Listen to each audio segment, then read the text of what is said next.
through the structure. What's it like? We know we have 2 official captains, you and... Amin Musa is the official captain. Okay. I'm the assistant. When he's not there, I play. Amin Musa is the most capped Nigerian player and deserves all that respect. You speak about him with so much respect. Because he's a great Amin Musa is a legend of the game. Yeah. Absolutely. But talking about just how does it work in the Super Eagles setup? Obviously, the way social relationships work generally, they are the people that know each other the more, they are sort of caucuses, they are sort of structured. Do you guys ace the newcomers? Yeah, I think now how I see it is like a real brotherhood, right? So we do things from prayer together, you know, we eat all our meals together, we train together, but I think there's also this real honesty and everybody wants to achieve the same thing. Maybe that's also part of us, bar 2 players not having won an AFCON, want to do something special in the World Cup. So we all have the same mission, and I think regardless of how special players are doing at their club, whether they're superstars, because we have many of those in our team now, when we come together, everyone tries to just humble themselves and understand that we're working together on something special. So of course we have fights, it happens, normally behind closed doors. Sometimes maybe you see some of it on the pitch, but it very often gets patched over quickly. But I think that's normal. You know, do you like everybody in your office?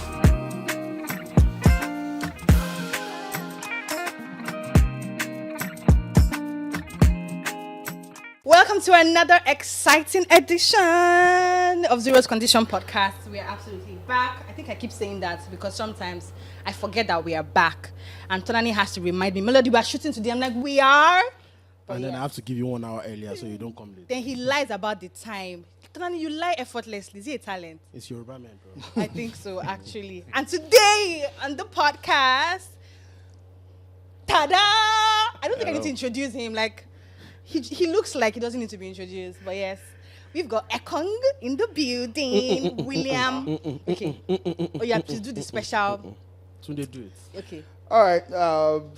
Before I introduce myself, obviously, we have William Troost Ekong, captain of the Nigerian Super Eagles, member of the Order of the Niger, former stalwart at Watford. God damn, bro. Former Premier League footballer. He did it at Salernitana. God damn, bro. He's doing it in Greece. The home of the Greek gods, the Olympus. So it's Olympus, Troost Ekong, on the same level. Welcome, William Troost Ekong, of course, everybody. Thank you very much. We needed a Peter Drury commentary when he scored in the final. That would have been fantastic. Yeah, but we went on to lose, so... Fuck you, bro. Wow. That was PTSD, climatic. bro. Exactly. Let's start with Heartbreaker. As far as I'm concerned, the AFCON final did not happen. The AFCON ended in the semi-final. I don't think about it. You guys don't worry, I'm here. This is not going to be a football conversation. Before we go ahead, guys, we have Tunde Young in the building Yes, we do. as a co-host. Thank you so much, Tunde, for journalist, coming. Extraordinaire. Check him out, guys. Tolani was like, Melody, we are having William Ekong on the show. And because, you know, I don't want you to get so carried away with talking about how amazing he looks or how like Nigerian women loves him. We need to bring a sportscaster. And I'm like, don't worry, I got this. He's like, no, you don't got nothing. Because it's like, you are so loved by Nigerian women. I'm speaking for Nigerian women. I can only say thank you. That's all you can say. I can say thank you, yes, because my wife will be watching this. Of course, definitely. Melody, don't rope the man, please. I beg you. But yes, we really, really like you. And we think that as someone who is not the biggest football fan that watches like Super Eagles play, I feel like you did a fantastic job as the captain of the Super Eagles. Thank you. At the AFCON, like the way your managerial skill, we saw how you were holding the team down. We saw all of that, and I was like, oh my God, this is so cool. So yeah, shout out to you for doing that. You were a fantastic captain. Thank you I very think this much. generation of the Super Eagles made people watch the Super Eagles again. Yep. The Yep. AFCON. Yep. Yeah, I think I would say that, and I think a lot of that had to do with the success or the run of the Super Eagles was built on defensive solidity. Sunday and I had some back and forth about that on Twitter in January, and it's a privilege to have you. I'm not saying that just because you are here. I'm saying it because it's true.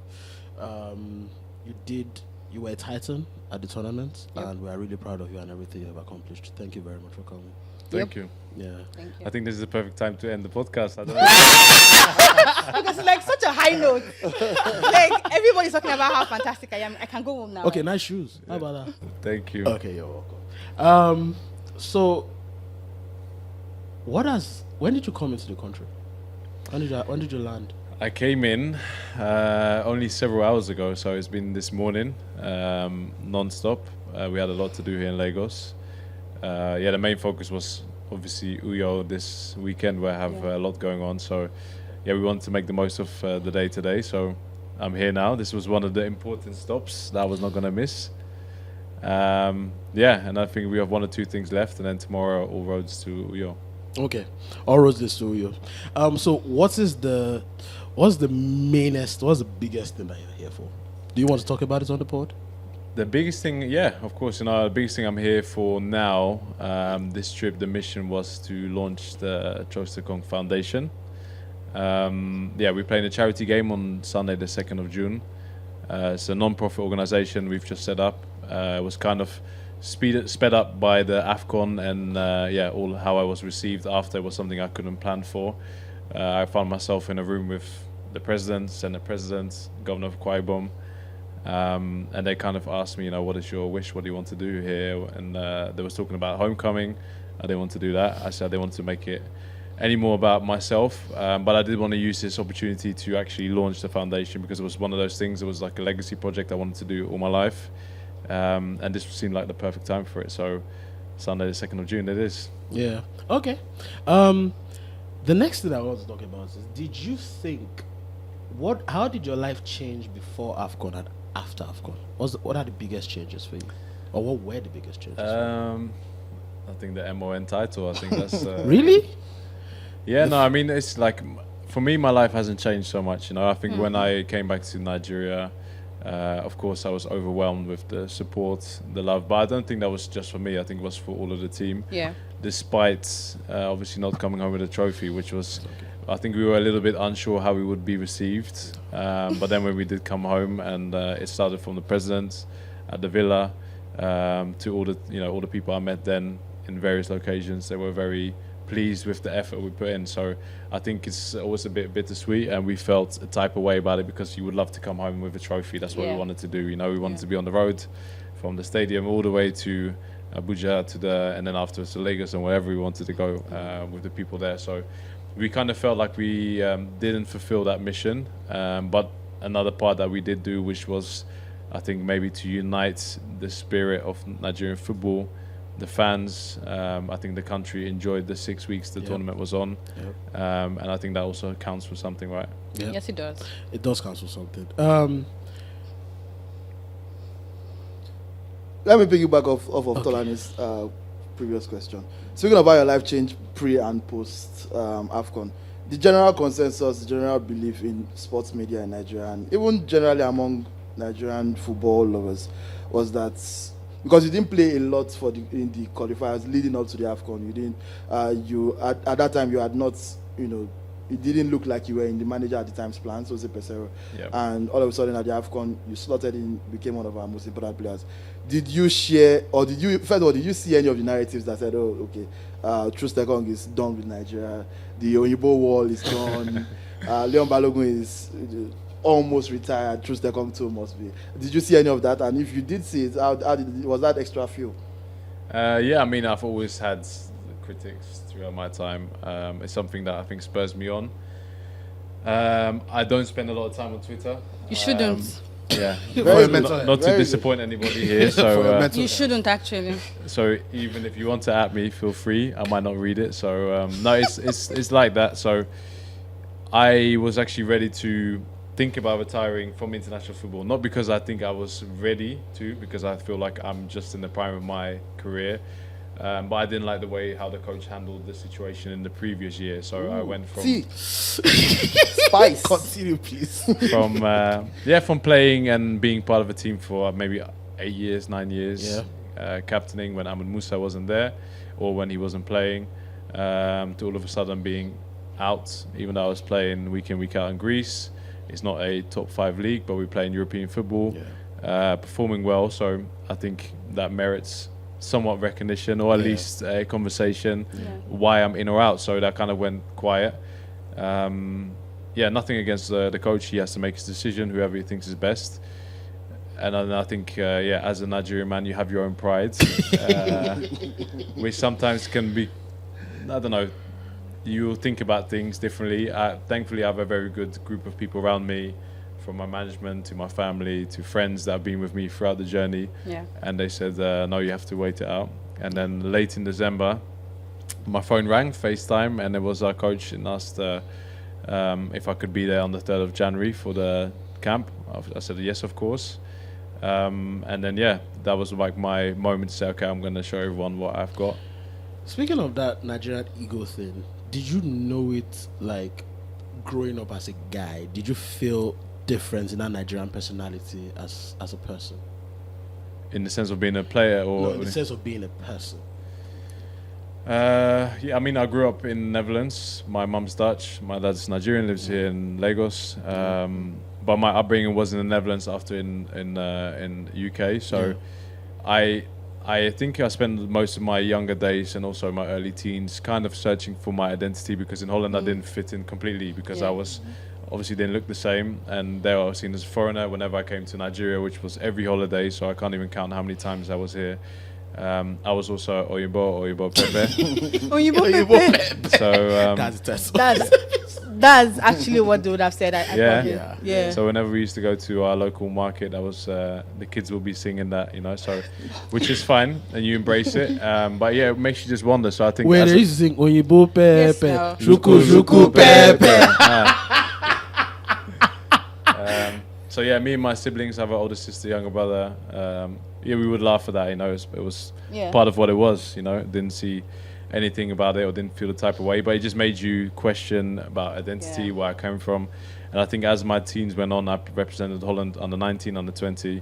I did an interview where I said I would like to play for Nigeria, but it just felt far out of touch. My dad wasn't going to push me to go that way to play for the Super Eagles, because he's a football fan, but he had other plans for me and my siblings. Which is not football. Which isn't football, no. Because we were quite privileged to grow up in Not Europe. a lot. And I can understand it. So that was the one thing. So then when finally I think the media kind of got some traction about me being Nigerian and playing in the Dutch Eredivisie, doing well, then all of a sudden my phone rang and it was Stephen Keshi, and then the rest was history. That's really. Stephen Keshi. R.I.P. Stephen Keshi. There's something that I find very intriguing about the football space. Is the fact that I see that when footballers like Super Eagles players, the people that play for their home and all of that, even when they travel, like they've seen the world, like you were not playing for Super Eagles at some point, then you talked about wanting to play for your home country, and most of the times it's not like you guys really have to.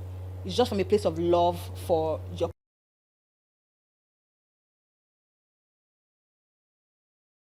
play for your home country. Like they're so happy to be affiliated with their origin or where they are from, regardless of where they grew up from. But on the flip side, when it comes to like the entertainment space, right, we see conversations where we have artists who grew up in Nigeria, who now have like gone on to be super successful, not wanting to, they don't want to come and do shows in Nigeria anymore. It's like, you guys don't have, you guys don't have my money. So, and as a person who just loves to, I love to watch Super Eagles play, do you understand? Not necessarily like the entire football thing, do you understand? I know that I saw a clip at some point when, Mikel Obi talked about his experience as a captain, and he spoke about having to spend his own money at some point for the players, just trying to keep the team spirit. I'm like, why do you guys do all of this sacrifice for your home country? What is that thing that gives you so much joy that you want to play for your home country, even when sometimes we hear rumors about not getting paid on time and all of that? You can afford not to. You can go to like other countries and say, you know what do they call, maybe Nigerian football. Like, just chill. I don't play for Nigeria. I don't like Nigeria. You people don't have my money. You people are owing me. But you guys will still play regardless. There's some people that do that.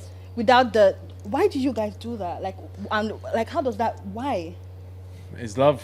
Love. Yeah, it's love. Whenever you wear that jersey, green, white, green, you play in a stadium, you play all over the world, and you have everybody locked in that wants to see you do something. And then when you have a chance to deliver, then I think that's a boyhood dream, right? So when your passion is really high about something, then it becomes irrelevant of the money side. Of course, as you grow up, you realize this is how the bills. world works. You need certain things to make certain things happen. Everyone has a family, everyone has their own thing. But yeah, I think as a football player, of course, you have your main source of income, which is your club. And I think when you play for your national team, you do it because you want to make history, you want to make people proud. I think it's a different feeling than when you're playing for a club. And yeah, of course, there's obviously sometimes issues. Players don't always want to play, and I get it because there's certain lines that you have to keep in place. But in general, I feel like, especially with this team that we have now, is that everyone is there because they love playing for Nigeria and everyone wants to make history. I think maybe that's the biggest motivation. And that can be for, selfish ways, also just to make your family proud, to do something good for the nation. But we always talk about it, and I think the guys that are part of the team now, like Kenneth Omeru and Ahmed Musa, always remind us when they won the AFCON in 2013, how that felt and what that meant for them till this day. So all of us have been chasing that feeling. So yeah, I'm hoping still to get there, and let's see what we can also do the World Cup 2026. That's amazing. How did you so you grew up in the Netherlands and some parts in England and all of that, and then as a child we were calling you Igbo Pepe. First question as regards that, how did that make you feel as a person, as a human being? I think when I was that young, so we're talking like between the ages of 4 and 10, when that was maybe more of a thing, I didn't really register as, I saw myself also as different, but I felt at home whenever I was in Nigeria, so I think that's also maybe the beauty of the innocence of children, that sometimes they see past color or what people are, or maybe what you've been affected by the environment, right? And yeah, when you get older, then of course there's been some times where I felt maybe, especially the first time I came to the Super Eagles, which was also quite different, where we had only George Abbey, Peter Odemwingie, Leon Balogun, who were maybe ahead of me. I don't know if I'm missing one or two now. But yeah, the whole view was different for mixed race players or players that were of mixed heritage to come and play for the Super Eagles. Whereas now I feel this generation I've been part of has completely broken that barrier. So that's also been a journey. But as a kid, I didn't really feel type of way about it. I think when I became a teenager, early 20s, I wouldn't necessarily like it if someone said Oyibo, but I also know that was part of the identity. Zeitgeist. And then at a certain point, I think me and Leon just embraced it when it became Oyibo War. And everybody ran with it. So I didn't see it as like offensive, but I thought, people want to identify, but they also want to let us know like you are, but you're not always there. Whereas now it's not even a thing that gets mentioned, Yeah. You have a fella tattoo. Yeah. When did you get that? I think maybe 2 years ago. Ooh. Yeah. Who is this?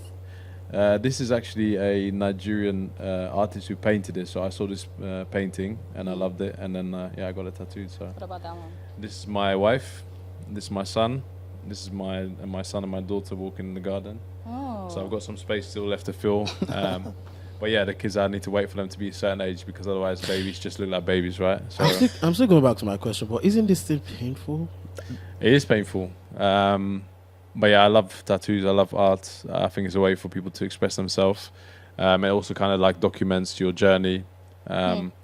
And yeah, I think life is for living. So maybe when I'm older and I don't know, maybe I'll regret it. But I think when you're 60, 70, 80, you probably won't be walking around with a short sleeve t-shirt and all sorts. So it's not mentioning it, but you got them because they look cool. They look really cool. Yeah, but you have you have to love it, right? Yeah, So you have to you have to be- love it. That's the point. Cool. Back to sorry guys if I'm taking up too much space, but still back to my question about Super Eagles and everything. When you then came into the Super Eagles, of course, the Oyinbo thing was there. There have been some biracial players that have been playing in the Super Eagles before then, but it almost felt like you came in and you stood out immediately. I don't know. I think that's a fair thing to say, right? I think for me the thing that was different is that I didn't come to Nigeria for the first time to play for the Super Eagles. I'd been coming to Nigeria for a long time, so the culture wasn't new, the food wasn't new, the way the people were talking wasn't new. Stephen Keshi only spoke to us in Pidgin, so I mean, if you never heard that before, When I no go play, Only in Pidgin. so that's why only you have to Pidgin. understand. Even on the pitch, when he's passing Yeah. message across, he speaks in Pidgin. Love So, that. Love that. Yeah, I think for me that was one of the reasons. Also now it makes it easy for me to relate and to understand everyone in our team, because we have a real mix of the inner Different boys cultures. crew and the guys that are from here. Everyone has had some crazy stories in our teams that come up have been unbelievable. But I think there's this real respect now, and I sometimes feel like maybe it's my role also, besides the football, to kind of glue all the pieces together, which has also been done very well by the other leaders in the team, like Ahmed Musa, our captain, Kenneth Omeru, Wilfred Ndidi, Alex Iwobi, who's been almost one of the most capped players now. Like all those guys need to have their props and respect for doing that too, because they've kind of opened up the team for all the best Nigerian players worldwide, no matter where you're born. And that's how it should be, because even if you look at the other European teams that do fantastic, or France, those guys are not all they're not French. white French. I don't think there's any indigenous so I French mean, player and there. same about England, they talk about the Netherlands, it's a mix of teams. So why shouldn't we embrace that here? If there's someone who is, mixed race, biracial, whatever you want to call it, but is the best Nigerian player for that position, let him come and play for Nigeria. Damn, bro, talk your shit. Okay. While we're still on that, I want to flip Melody's question a bit. She asked about, what made you choose, Nigeria. What makes you choose Nigeria over your other nationalities? And this is not just a question for you. A lot of people have been wondering this actually. That I personally believe, and this is no disrespect to you, obviously, I respect you, but I believe that at the time that Alex Iwobi chose to play for Nigeria, out of all our double or triple nationality guys, I think in my opinion, this is not law. In my opinion, he's the only one that actually had a shot at playing for his other country. That's England. At the time he chose Nigeria in 2016. Would you have chosen Nigeria if the Netherlands were calling? That's the question. That's a good question. Probably yes, because I think if I was looking at the Netherlands team at the time, I think within my career, the clubs I've played, the level I've played, I probably would have warranted several call-ups. I don't think I would have got anywhere near 70, 80 where I'm at now. But yeah, I think I probably would have been around it. I think I remember also the 2018 World Cup. I was there with Nigeria, Netherlands wasn't there. And I think everyone was talking about... it's true. So everyone in Holland at the time was, talking about me as a player choosing Nigeria, and people saying, "Oh, you should have waited." But why should I wait? If you have a legend coach call you at 20 years old that says he wants you to play for Nigeria, I think that already makes your mind up. So I didn't have the choice at the time to choose between senior team in the Netherlands and senior team in Nigeria. So this was the choice that was given to me, and I took it. So, I know that, like, in our conversation so far, you've spoken about working with Stephen Keshi and how that made you feel. Like, you speak about him with so much respect. Tell us something that stands out for you when you think about him, or when you think about working with him. I think when I think about him, I think about somebody who was open-minded to take me there. Somebody who was like very loving, caring, could be hard. And of course, someone I wanted to impress because he was someone who played in my position, was a legend, the captain, AFCON winner, as player, as coach, the boss, everybody knows him. So when you get, called up by someone like that and you know that he plays in your exact position, you want to do something special. So you always have memories, your first is always special in that sense. So when he then passed, I think it was almost 2 months later, it was really upsetting. So I wish now that I could at least show him that the faith he showed me was worth it, and I'm sure that he is still looking on. But yeah, I think that's probably the thing that makes it a little bit more sentimental for me. Sorry, guys. I just want...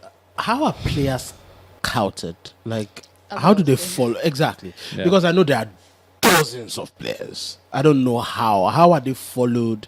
Do you have people that follow your identity the moment they figure out that you're Nigerian? Because I know that it works. Someone was telling me, I was speaking to someone from the English FA. It's like they follow people from different places. They're trying to document. They follow academies, all of those things. Is it like that with the NFF, or people just stumble upon your name? What is it like? But before you respond, just want to like buttress on that. Okay. Because I know that, just to speak on that, like the scouting process, I know that when sometimes, like, of course, I'm going to make reference to, like, when you guys played at the AFCON, whenever like the fans are not impressed with, maybe you guys missed a goal or something, they'll be like, "Oh my God, there are so many boys in Ajegule.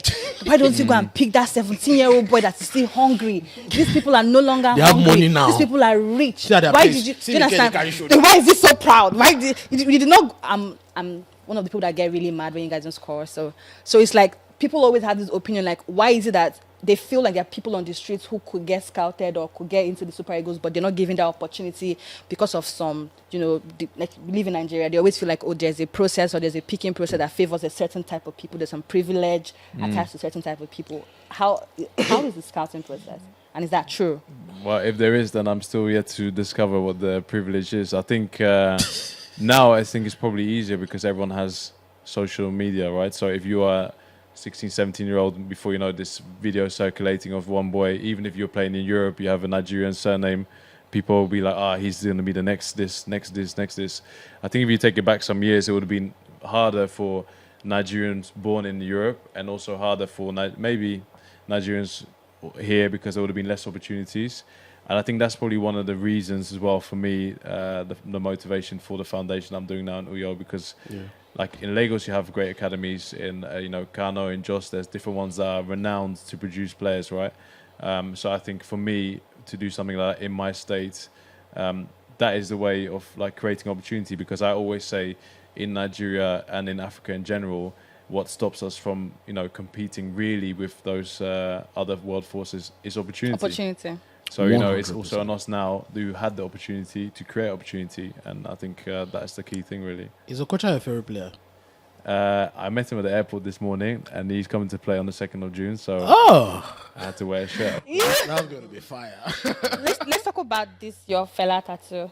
Why did you get the tattoo, and what does fella signify to you as a person? Fela was someone that I kind of researched into because I heard so much of his samples in all of my favorite artists, right? So in Afrobeats, what are your favorite artists? Like Burna Boy, I think he used it. I can't remember which album it was, but he sampled a lot of it. But many different artists use him, right? So where does Afrobeats come from? Where does Afrobeats originate from? Do you know the answer? Do you say, okay, this artist, so then you come out to Fela. Then I start listening to his music. I was like, wow, I actually love what he stands for. Man of the people. What he was trying to do at that time in Nigeria, all by himself against all of the adversity he was facing, and for me it was inspirational. So I think someone like that in Nigeria is someone that I would say, okay, it did so many good things, inspirational. And whenever I look at a tattoo, it always just reminds me of that, trying to do the right thing for the people. And I thought, okay, he deserves a nice place on this arm.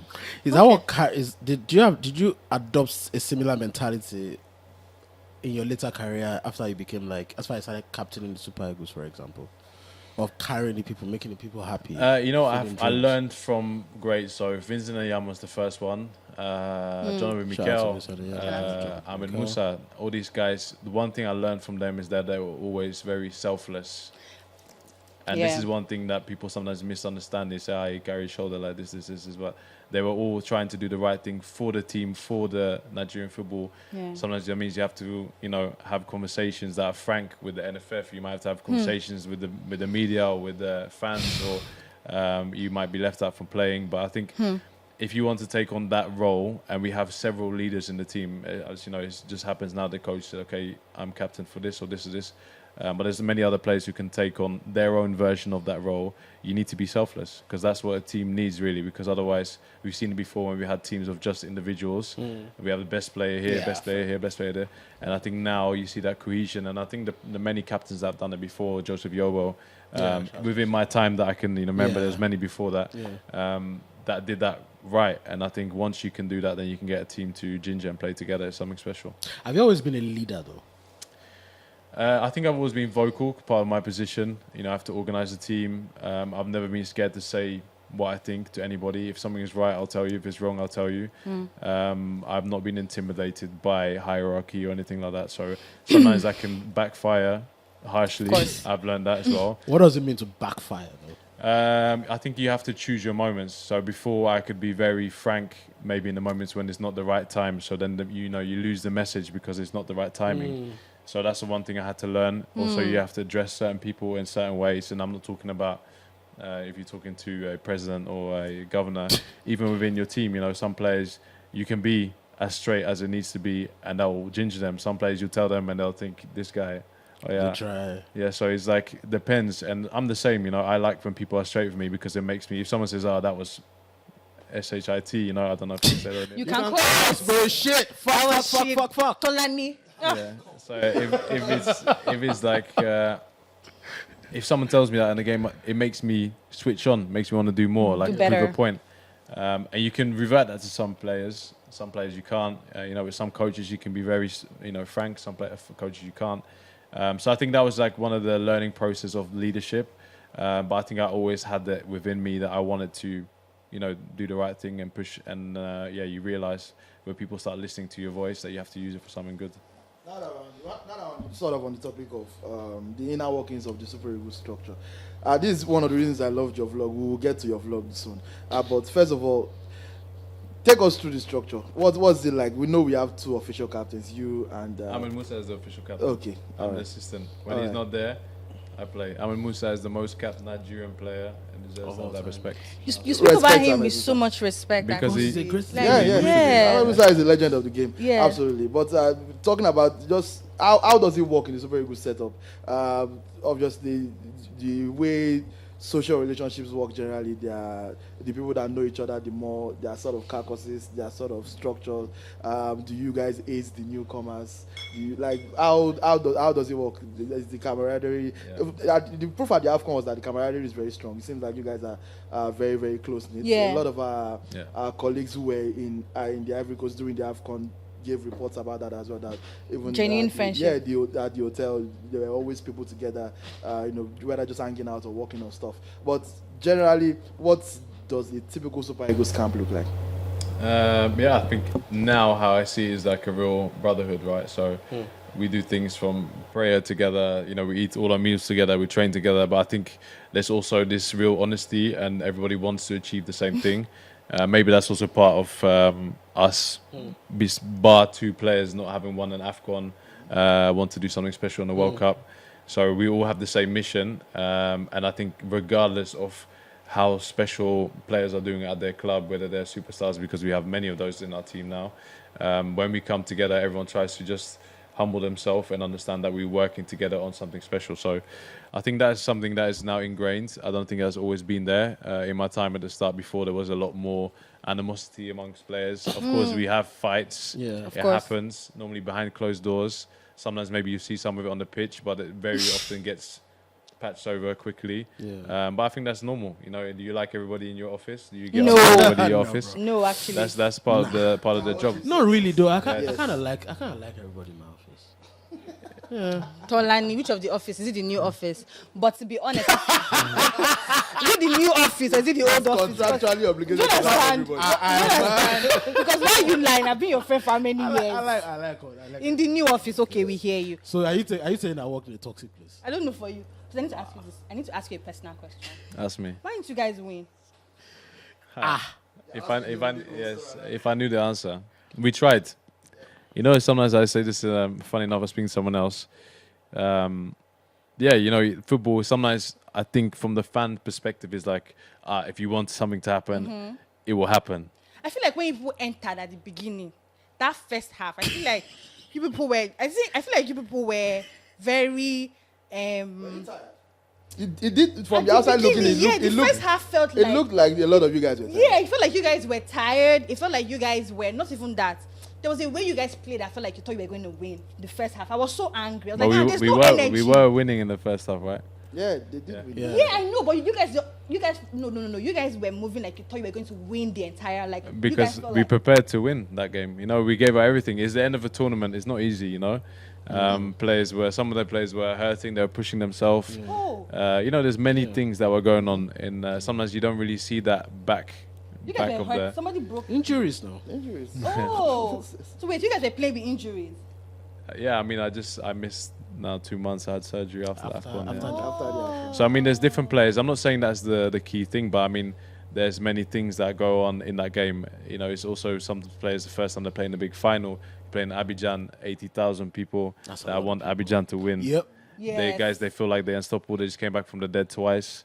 We've been cruising them. We had the upper hand. We beat them comfortably in the group stage game. Yes. Football is many factors, right? Speaking about Abidjan, how did that feel, bro? It was a special because game. we have allegations. We have allegations. I think I know what you want to say. Oh, you do. Shout out to that referee. when I catch him in this Lagos. No, but I genuinely feel like, Just joking. as someone who is not a football player, Yeah. as someone that is watching from outside or just... I've Let never me played tell you football. this for free. We wanted to win that game. All of us. After the game, people were crying. It was upset. We wanted to win that game. God didn't grant us that game. You know, then I said it before. Sebastian Haller scored the winner. He had cancer before. Yeah. You know, he came back. I saw him on the picture with his wife, with his kids. We all pray to the same God. Everybody wants to do the We same all thing. pray to the same God. We tried, and it didn't happen. And it's a heartbreak. Yeah. And don't worry, I won't forget about a moment like that. It's not like it's any easier for me. Did you cry? If you see the camera, if you study closely, you might have seen one or two. Aw, That was upset, of course. You're so close. so close. But we will do it. Don't worry. Let's give you a pass now. If you could blame one person. Nah. He's never going to do that. Like, you can he's blame the fired guy. Not even the ref. He's not going to do that. No. Because even Jose Pesero needs to have his props because he he does. unlocked that team does. for I that agree. tournament. I agree. People can say what they want to say, agree. but we went agree. there. I'm sure some of you people would have said, We these didn't guys think are you going to were go going to out win. after I the didn't first think you were game. going to get These it. guys are going home. They're going home. They're Did you see going that home. They're report? going home. Did you see that? We didn't see anything. We were just together and we said we're going to go and win this tournament. And I think that's one of the things that I think the team needs to be commended for because Nigerians started believing in us from quarter-final, semi-final, final. 100%. Not before. There's video evidence. True, that- fair No, I enough. believe, okay, True, then. true. I know, but there He was plenty. But I also believe that the coach sort of ran the team into the ground. Like I said, it looked like you guys were not at optimal level at the It's, final. hindsight is a beautiful thing, right? You know, if we would have gone now, we would have played that game, played bad, 1-1-0. Everyone said, it was fantastic. Actually, So it's like Even if the other team hit the post like 7 times. it could have Yeah. happened, but like it's one of those things. I think he tried, and how I saw how he prepared for the game. You know, he wanted to have continuity because we were doing so well in Yeah. that certain format. So Yeah. why would you change now in the final? Because if that doesn't work out, everyone will be saying, why did you change? Yeah. So I understand why we went that way. It just didn't work out. And I think we also have to give props to Ivory Coast because they played better than us that day. Yeah, they did. Yeah, Especially the definitely. second It half. was they in were the- hungry. Yeah. I feel like they came ready. My opinion, right? I feel like Jose Pesero made me enjoy the Super Eagles again. Just my opinion. Like, made me have faith. I didn't like the previous coach. That's just me. I don't give a shit. That's just the truth. I didn't enjoy the Super Eagles under Gennaro draw. I did not. Right? But Pesero, I saw an identity. I saw a style. Yeah. I saw a team that was playing with something, not just they were playing anyhow. And then the style started bringing results. At least we know that we're not going to score more than 1 or 2 goals, but at least we are not going to concede. That's something, right? And that's Mourinho won with the same style for years, right? So the only problem I had with the style was, like, hindsight, yes, but the only problem I had with the style was, if I'm going to talk tactics, if you're going to shut it down, shut it down. There's no reason why Adingra was in a one-on-one with anybody. Adingra should have been shut down a long time. Yeah. Adingra should have been double-teamed. Like, it was going to be a defensive block, then the front. Like, I'm sorry, just... Tolani, let's not go into it. Tolani, Let's not go into please, it. let's Let's not not go do into that. it. Let's not go into Let's it. let's Let's let's not go let's into it. let's not let's do that. Let's not go dilute into a it. bit. Let's I don't know if Tolani and Melody are familiar with. He used to have a vlog. Yeah. From like He doesn't anymore? It does, like, I don't know why, and I want him to like tell us, because if you don't know, just go on YouTube. And But you need to watch out because now, I'm telling you, this 2nd of June, we're doing something very special in New York. We have more cameras than ever that's going to be doing that. Not for me, it's because I want to show everybody what we can do all together when people get together and actually be able to do something special to help underprivileged children. So if you've been following my YouTube account, and that's one of the things I wanted to show, like an insight of the camaraderie of the team. You know, I stopped that at a certain point because I felt like people, kind of held that against me then, that I wasn't doing what I was supposed to do. Fine. So that was one of the reasons. But now what we're doing is going to be something special. So if you're watching the YouTube, make sure you still subscribe because you don't want to miss the next one. You heard it here first. The thing with the vlog, and I keep going back, like, it didn't feel like a show. It was real life. Yeah, it felt That's organic. I felt like I was actually in the Super there. Eagles camp. I felt like I was in the And team how did bus. that feel? It was incredible. Very It was good. incredible. Yeah. It was insightful Really into the good. personality. Yeah. And These then guys, they And just that's lies. how we feel.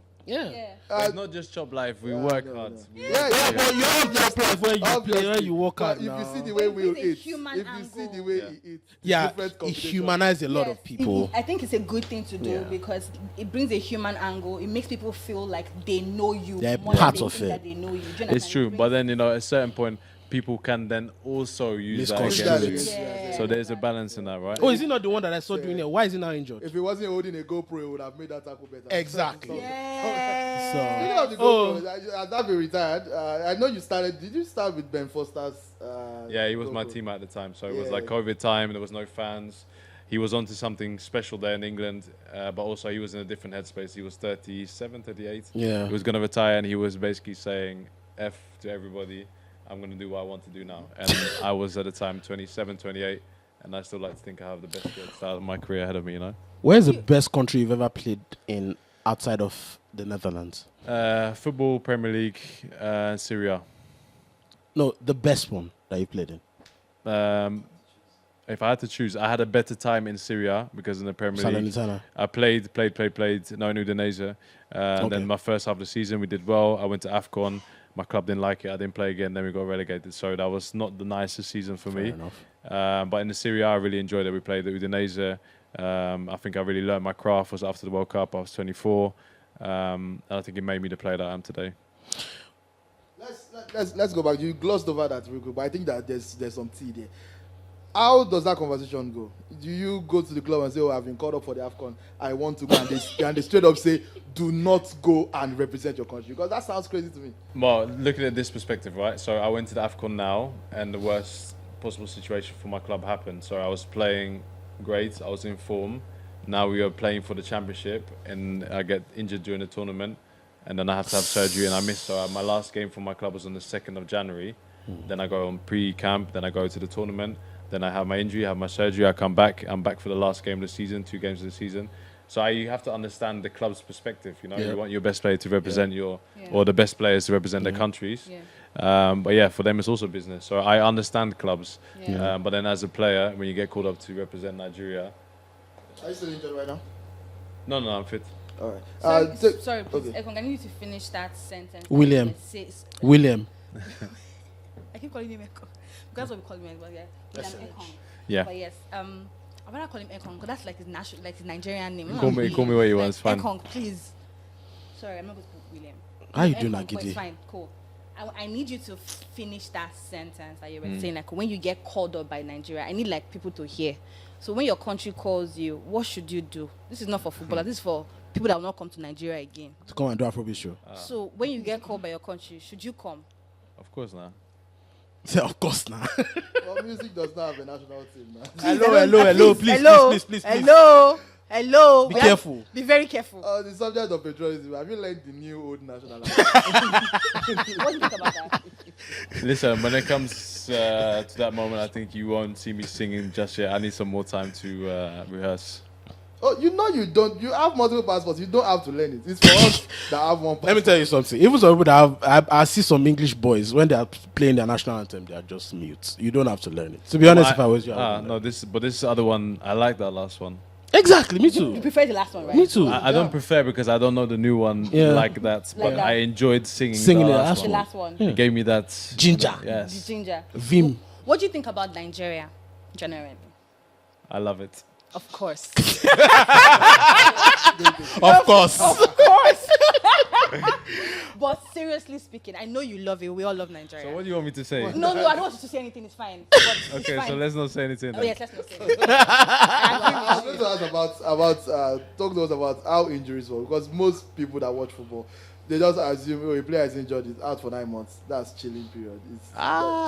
But I know I've not gone through it. I know that It's hard. grueling. No, it's work, and it's unrewarding work because when you train and you love to play, you train to play a game. Yeah. When you're training to get back from injury, you're training to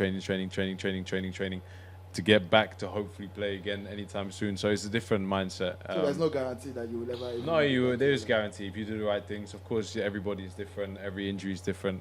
But it's more frustrating because you have to watch your team from the sideline and you can't be there to help. You know, so all of us we play football because we want to play the games on the weekend or in international. It's not because we like training. What's a typical day for you? Like you wake up in the morning. What do you do? Like that process to keep including the family though. The wife and Yes. kids. So what time I wake up? I don't set an alarm anymore. I have 3 kids under 5, so Jesus. anytime Jesus, bro. between 6 or 7, I'll be waking up. Wow. Then yeah, I have my breakfast. Get my oldest 2 ready to go to school. Take them to school. Eba, no. He's a footballer, bro. He's not like You don't want me to move again. I used to eat them for breakfast. And how was it? It was a lot. It was a lot. But go on. Yeah, and then what my day? So I normally train either in the morning or afternoon, depending. If I train in the morning, take the kids to school, go to training, come home. Then I normally have another training at home, gym or something. And yeah, then I pick my kids up from school, family time, put my kids to bed around 7, 8 o'clock, and then have some chill time, and then before you know it, my day is finished. sorry, do you have, like, because you're a footballer, right? And your wife has to be around a lot of times, like, especially because you're traveling a lot, you're going to Europe, all of those things. Do you get, like, I'm asking this for personal reasons. Yeah. Right. Do you get your wife saying, this is what you do when you're back? This is what you do when you're back. You don't get, this is, you get to handle, or do you just choose what you get to do? At home, you mean? At home, yeah. I mean, I like to be hands-on with my kids. You know, I have, I think one of those things that I'm privileged to have so much time with them. It's not easy. It's stressful. Sometimes it's harder than being at training and the coach is asking me to run up and down anyhow. But, you know, I love them. And, yeah, I think it's nice to spend time with them because I also can get closer and, like, you know, understand what they're about and also teach them about life. So I try to do as much as I can. But, of course, there's moments where I have to say, listen, madam, this is not your work because I need to rest. So it just depends. Yeah. But does it, again, personal reasons, does it, do you have an extra thing at the back of your mind that this woman is here a lot of times that I'm not here, and I have to at least make up for it sometimes? Yeah, of course. There's moments like it's not easy being away from your kids for 7, 8 weeks, AFCON, for example. But at the same time, I think we have a good relationship, understanding where she knows this is my job, this is what I need to do. It's not because I'm playing football just for fun. And you know, as you get older, you have to look after your body better. So there's times where I need to rest, and yeah, I think you just have to divide those roles. But when I can, I'm never shy to help. Sorry, one last question before you go, Tunde. How is it like moving, like, your family? How does that conversation go when there's an opportunity for the family? Let's say you get a chance in America, for example, and it makes sense. Bro, I was a journalist. Well, fair enough. How does that conversation go? And has there ever been two-headed questions? Has there ever been a time where, because of the family said no and it couldn't happen? Yeah, I mean, I wouldn't put my family in a situation that was difficult. I think now my criteria has also changed. You know, when I was 24 and under, I didn't have any kids, so yeah, it was more easy to move here, there, wherever business was best, and maybe the best was for my career. But now, yeah, as soon as you have an offer, if that's the case, I'm very happy now in Greece, so I'm not putting anything out there. But then, yeah, I start looking at schools.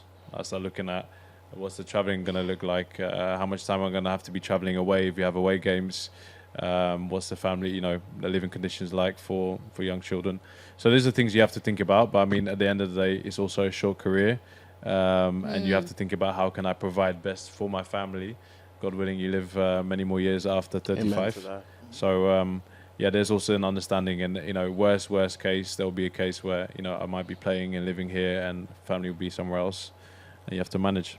I don't like the fact that you're doing a very short time with us. What kind of Sorry, Melody, let me rant. Don't rant, please. That time you're using to don't rant. kill a black man's That voice. time you're using to rant. Don't take a black man's voice. Please, Don't take rant. a black man's voice. Please. Let's not do that. I But don't yeah, like it. Because this conversation is just God. getting better. I'm not even done yet. Yeah, I've reminded her that she has to call it short. Ima Elijah, See, you know you are in do this you Lagos see? with me. She wasn't going to do that. You see when You know you are in put this line- Lagos with me. You should have just left it. But yes, thank you so much. We are not cutting yet, please.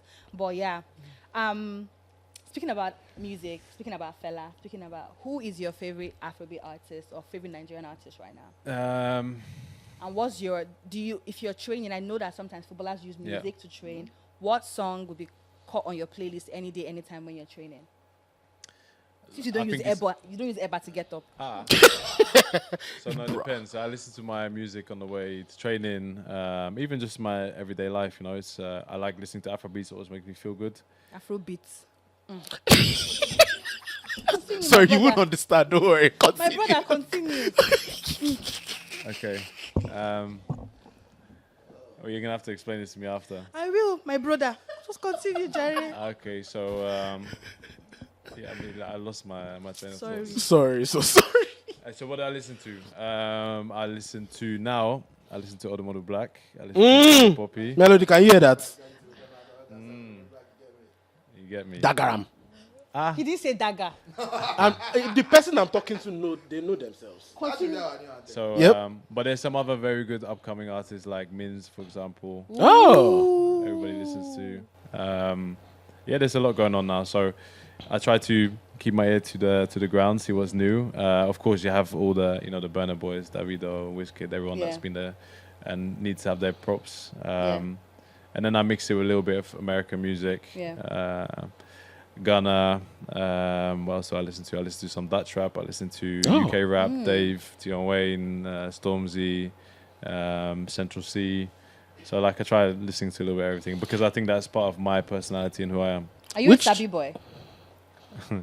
I'm not gonna say. That's Ira Star. That's Ira Star. I can enjoy her music too. Yeah. Yeah. Okay. Did you follow the Drake and Kendrick beef? I haven't got time for that. I haven't got time to. You didn't follow it.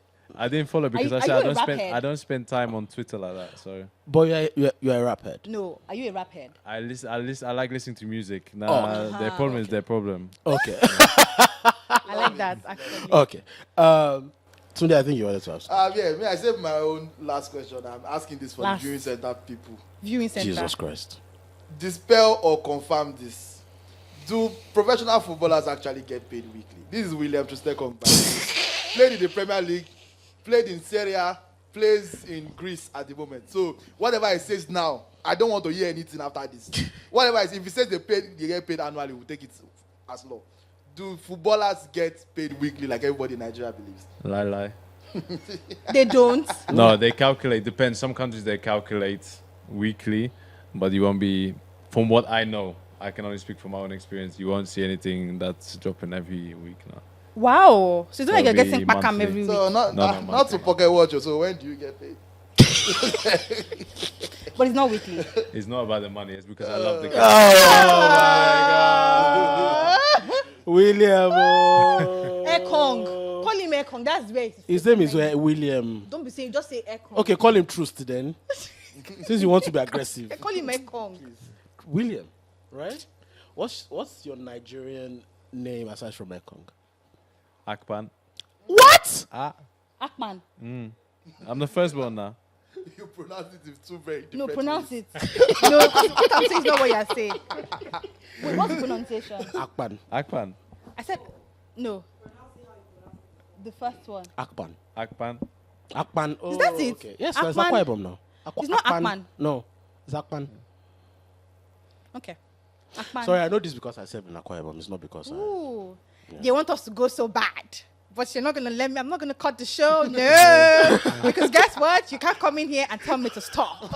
But I can get up and leave, right? That's actually better for you, Joe. Oh my Wow. God. I thought we were friends. Wow. Don't make me. Wow. We thought we were friends. Wow. We thought we were all Thought we're cool. cool. We're friends. Captain. But I told you, No. I say as it is. I can be nice. But if I have to be, Of course, we saw that. We saw that. Writer, so We saw I'll just that. open my But laptop. thank you. Super Eagles captain Troost Ekong storms Walks out. Storms out.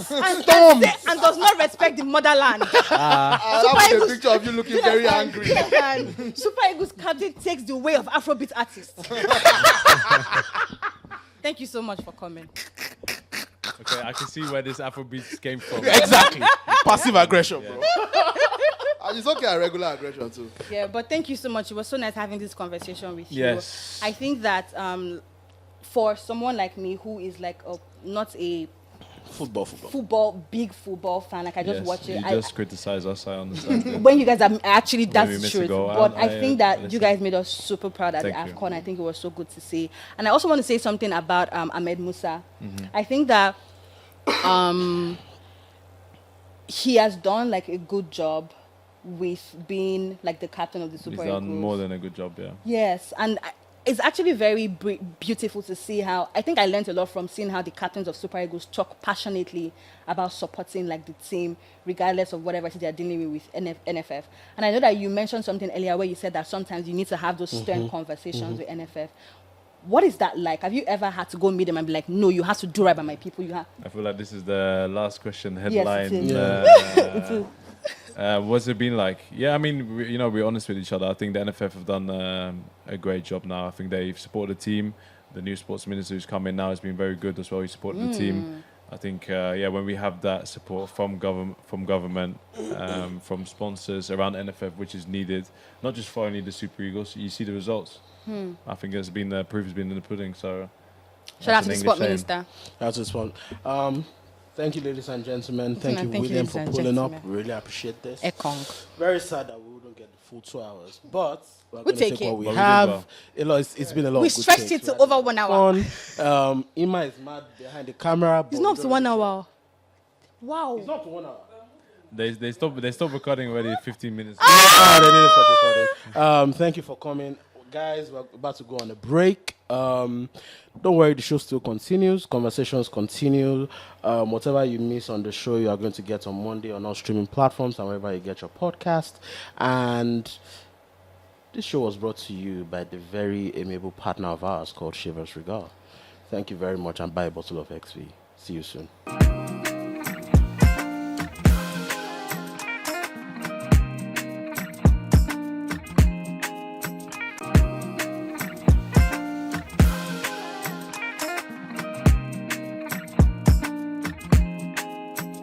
Ladies and gentlemen, welcome back to the Zero Conditions podcast. While you were away, this time no conversations happened. Actually. We saw our guest off. It was very gracious. If you want to criticize somebody for taking him off the show, find at ima.elijah on social media and Yes. drag her.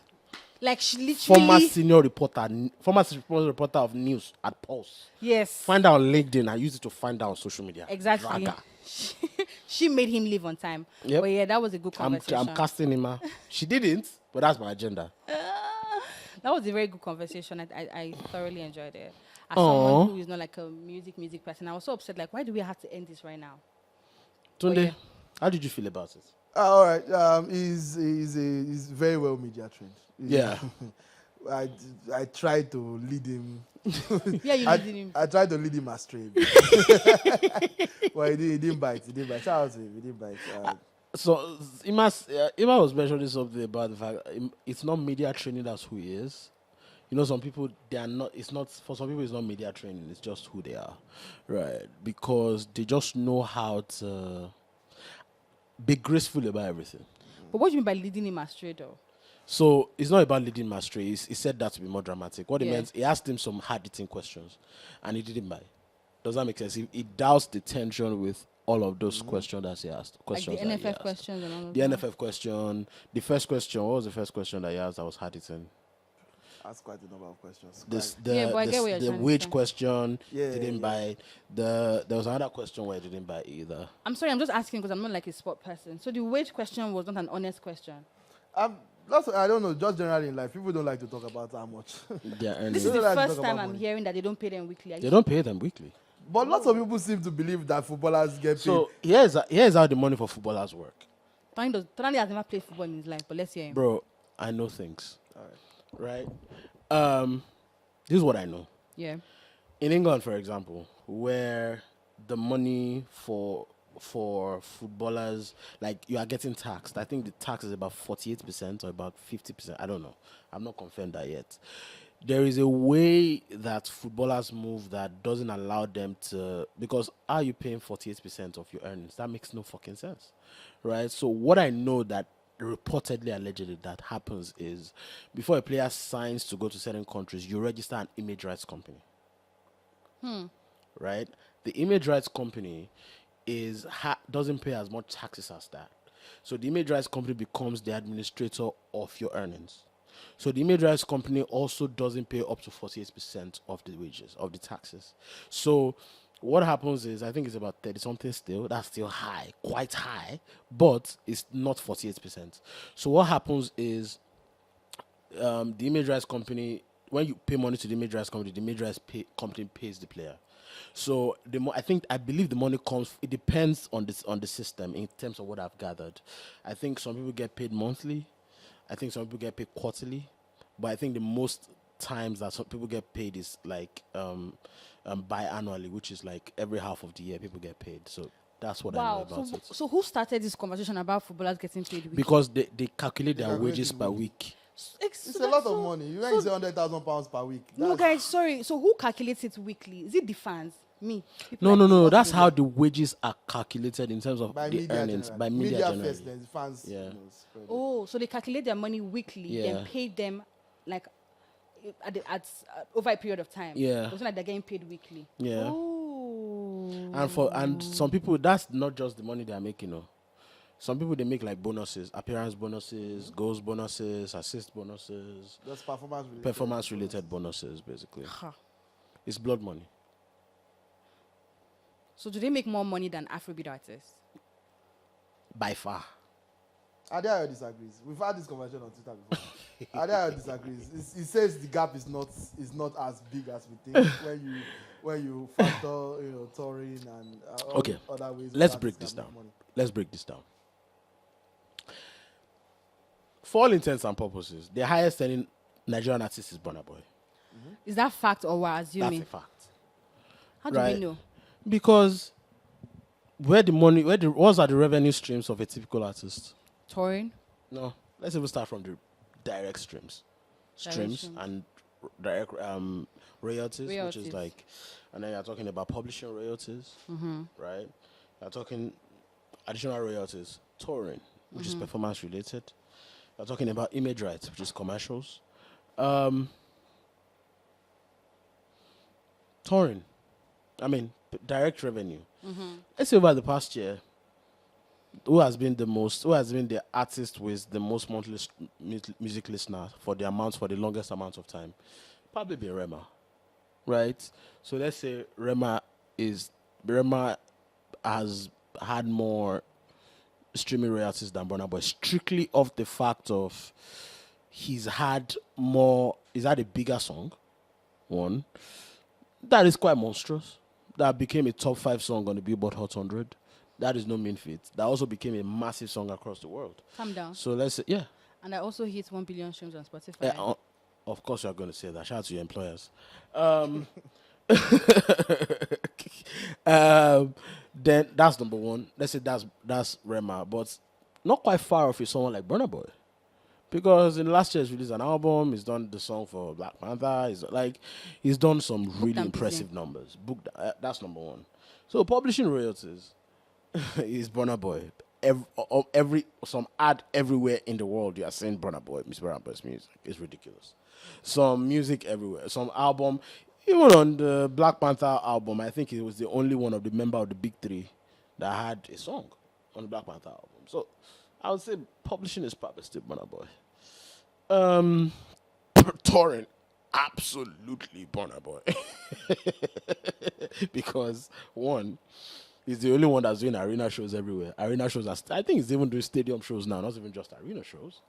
So he said he's doing stadium shows now, and the consistency with which he's doing stadium shows, nobody's doing it on his level. I'm not even sure. But didn't John Bellion, I was about to say that. John Bellion basically tell us, the non-music insiders, that money belongs to the labels? I'm coming somewhere. Exactly. I'm guessing somewhere. Right? So that's something, right? And then the image rights, which is the endorsements. So Burna Boy has a lot of incredible endorsements. Not just Nigerian. It's like a lot of heavy fucking bag, right? So I would say Burna Boy is the highest earning artist in terms of what I know. Now the good thing about this show is we have a very important guest that will be able to break this touring thing down for us very, very soon. Next week. Now I'm not giving away tea. Someone will be able to provide some insights into how it goes. This touring works. Now, But the good thing is, John Bellion took him. John Bellion, he was giving the example. We are using this to jump Yes, into the now, conversation. of course. So before I wrap up that conversation, I don't think there's any way in the world Burna Boy is making this as much money as Victor Osimhen. It's just not possible. I'm sorry. It's not possible. Because who is the highest paid Nigerian artist now? Victor Osimhen, right? Yeah, his last Napoli renewal is estimated at about 200,000 euros. Nigerian artist or footballer? I mean, footballer. At about 200,000 euros weekly. 200,000 Estimate, euros. because nobody Estimates. really knows this. Know thing, what so- the amounts, Nobody knows the exact That's a number. lot of money. Exactly. I can Hey, say God. it almost confidently that the money for for artists it can be seasonal sometimes, but when you're a big artist, it might not be seasonal. But the severity and the range of it, the heft of the money, it varies. Charlie Poppy sat down here and said music money is blood money. Music money is still blood money, Melody. Because if But I'm the blood, red reach the one of footballers. No. The truth is, if I'm making 25 million naira in a week, that is still blood money. From shows, Yeah. it's still blood 25 money. million If I'm making 25 million from one show, naira. yeah. Let's even say now I'm not doing like 5, 6, 7, 8 shows in a week. Where I'm earning at least 25 million naira. I'm sorry, bro. Do you understand? That's a blood lot money. of money. Still, it's not 200,000 euros, but it's still blood money. Does that make Especially sense? for Yeah, but the someone like difference me. is shows don't happen just don't happen around the clock. For That's- footballers, you play, you don't play your weekly salary. That's your weekly not salary. exactly true. For some of the busiest artists, Yeah, for they're some on of the the road. biggest artists, they have They're on the road for a shows, period of bro. time. And the wildest part about their shows is there are shows that you never know about. Private shows, bro. Yes. When Beyonce went to go and do show in India, did anybody know about it? Bro, so I think it's the truth now. So I think I don't think footballers are guaranteed. I don't think Nigerian artists are guaranteed to make 200,000 in a week. And even when they're doing arena shows and all these stadium shows, except you are Ed Sheeran or Taylor Swift or like one of these legacy artists, rock group, AC/DC or Pink Floyd, you are probably not going to be making $200,000 in a week. With all due respect to you, you are probably not. Let's be honest. Maybe you can be making, if you're as hot as someone like Burna Boy, maybe you might. This is speculation, pure speculation. I don't know what Burna Boy is earning. Maybe like 100, 150. Some weeks you might make 500. Some weeks you might make a mil. Some weeks you might make 50. Right? But a footballer, at least every week, at least is earning before tax. Is earning 200,000. Let's say after tax is earning like 150, 140. I don't think anybody is making that money. Because Nigerian artists are still paying taxes wherever they are. Do you think all of them that have homes but let's even say most of them are not, their taxes are not being paid in LA, for example. They are smarter than that, right? FICA is going to collect a hell of a lot of your money. So I think footballers are still making a hell of a lot more money than, at least 50% more than Afrobeat artists. At least 50% more. Because all those, I don't think Burna Boy is as loved as Osimhen in Nigeria. That's my where? hot take. I don't think so. Where? As Osimhen in Nigeria. I don't think so. I don't think so. I think I disagree with that. You disagree. You do? I disagree with that. Yeah. Really? I think Wiz maybe. No, I disagree. I think Wizkid maybe. I don't think Wiz maybe, and that's still a maybe. But I don't think. I think Whiskey definitely is more loved than Victor Osimhen. How do we gauge it? Fan love, popularity, who they talk about the most. When fan engagement, when these people are in the conversation, what's the traction? And also because football love is. I was about to say football up, love. Down. Fickle. Yeah. Yeah. So is music love. No. So is music love. No. So is it- so it Wizkid is. fans have stayed with Wizkid through all seasons. And he has not. Whether had an he enjoyable are you song in years. unshakable? Abido Shaker. Eledu marry now in the jeans. Is it jokes to you? I went how long ago? Wizkid definitely have Abido Shaker. Bazito all day in, day out. Kini. Nikini. Hey. I think it's definitely a conversation. That's what they're. Yeah. Let's break it down. Let's break it down. Football fans versus music fans. Versus music fans. Yeah. Who's the most beloved Nigerian artist right now? Victor Wizkid. Osimhen. I mean, 90 Nigerian footballer. Nigerian footballer. Victor Osimhen. The most beloved Nigerian Is artist he? right now. I think it's Ahmed Musa. Really? Yes. I think it's Ahmed Musa because, and it's really hard to know until you see that this man basically has more clout in Kano than the governor. Fair enough. That they call him the governor for that specific reason. He is the guy. And they respect him so much. Yeah, and People respect also him. word on the street is I've never had the pleasure of personally meeting him, but lots of colleagues and all that, and even fans generally. He's very generous, and if you are generous, Nigerians will like you. Like Obafemi Martins. Yeah, so sort of like Martins in that regard. So I think the way Musa has the streets, It's not funny. yeah. I think it's Victor Osimhen currently. I think Tonani is mistaking popularity for fan love. No, I'm not. Are you sure? I feel Because- like Victor Osimhen is because- popular now. I don't know if he is. For you to be popular and to be known among people don't mean that you have people. So who I think are what you're trying to say like- is being celebrated in a moment is different from having a fan base over time. That's what you're trying to say.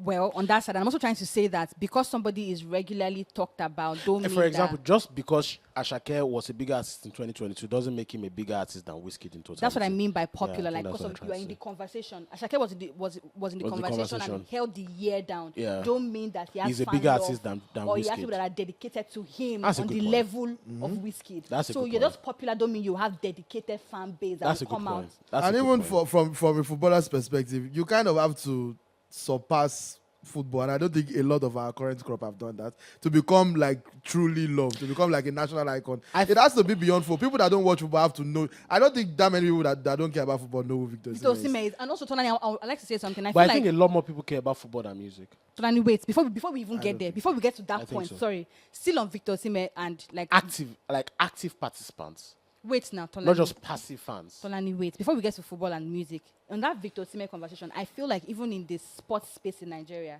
as like not periodic music football lover, I feel like the older people still have more fan love than the younger. Yes. footballers. 100%. That's So what how Because can they Victor Osimhen transcended be- the sport. Do you understand? Kanu is a national icon. Yes. Not Kanu did not score a single goal at any major tournament for Nigeria. It does not have a World Cup goal, does not have an AFCON goal, nothing. Eh? Yeah, it Yes, doesn't. but we love Kanu because of obviously Atlanta. Yep. At the I think Olympics. moments make superstars in Nigeria. And also, I think moments make superstars. Steve gave me this hot take years ago. Moments make superstars in Nigeria, especially when it comes to trophy winning. One. Two, I think aside from the moments, I think you then have to do things that are aside, that people can know you for and emulate you for. I was about to say that Kanu, Right. aside from the football, he gained a lot of goodwill with Nigeria with With his the Heart Kanu Heart Foundation. Foundation. Yep. Thing. So yes. And then whoever did the PR for Kano Art Foundation is a fucking legend. And he did- As a he- child, I didn't know that shit was PR. And but he- whoever did the marketing for it, What do you mean by PR? like, do you know the amount of people that did foundations that you didn't know about? Yeah, That's but a he lot did of money. incredible work with his.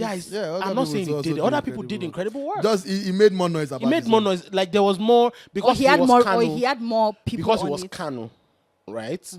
Advantage one. Okay. And then the second part is because there was good PR around it. Everything, almost a lot of the things that Kano did had Kano Art Foundation in it. So you are now using your start. Imagine Wizkid is pushing a foundation with it, with Wizkid. What do you think will happen? I hear that, but I think that it was also because he died. I think the conversation was it's- more around the good. No. He like, did good work. Yeah. Right? We are not denying that. You just he feel like did it was a good lot work, of PR. right? But there's a lot of people that also did good work. Yeah. Do you understand? There's a reason we know There's of his of and his not- and we don't know about all the other people. Okay, fine. Like, do you know the amount of people that Obafemi Martins helps in a day?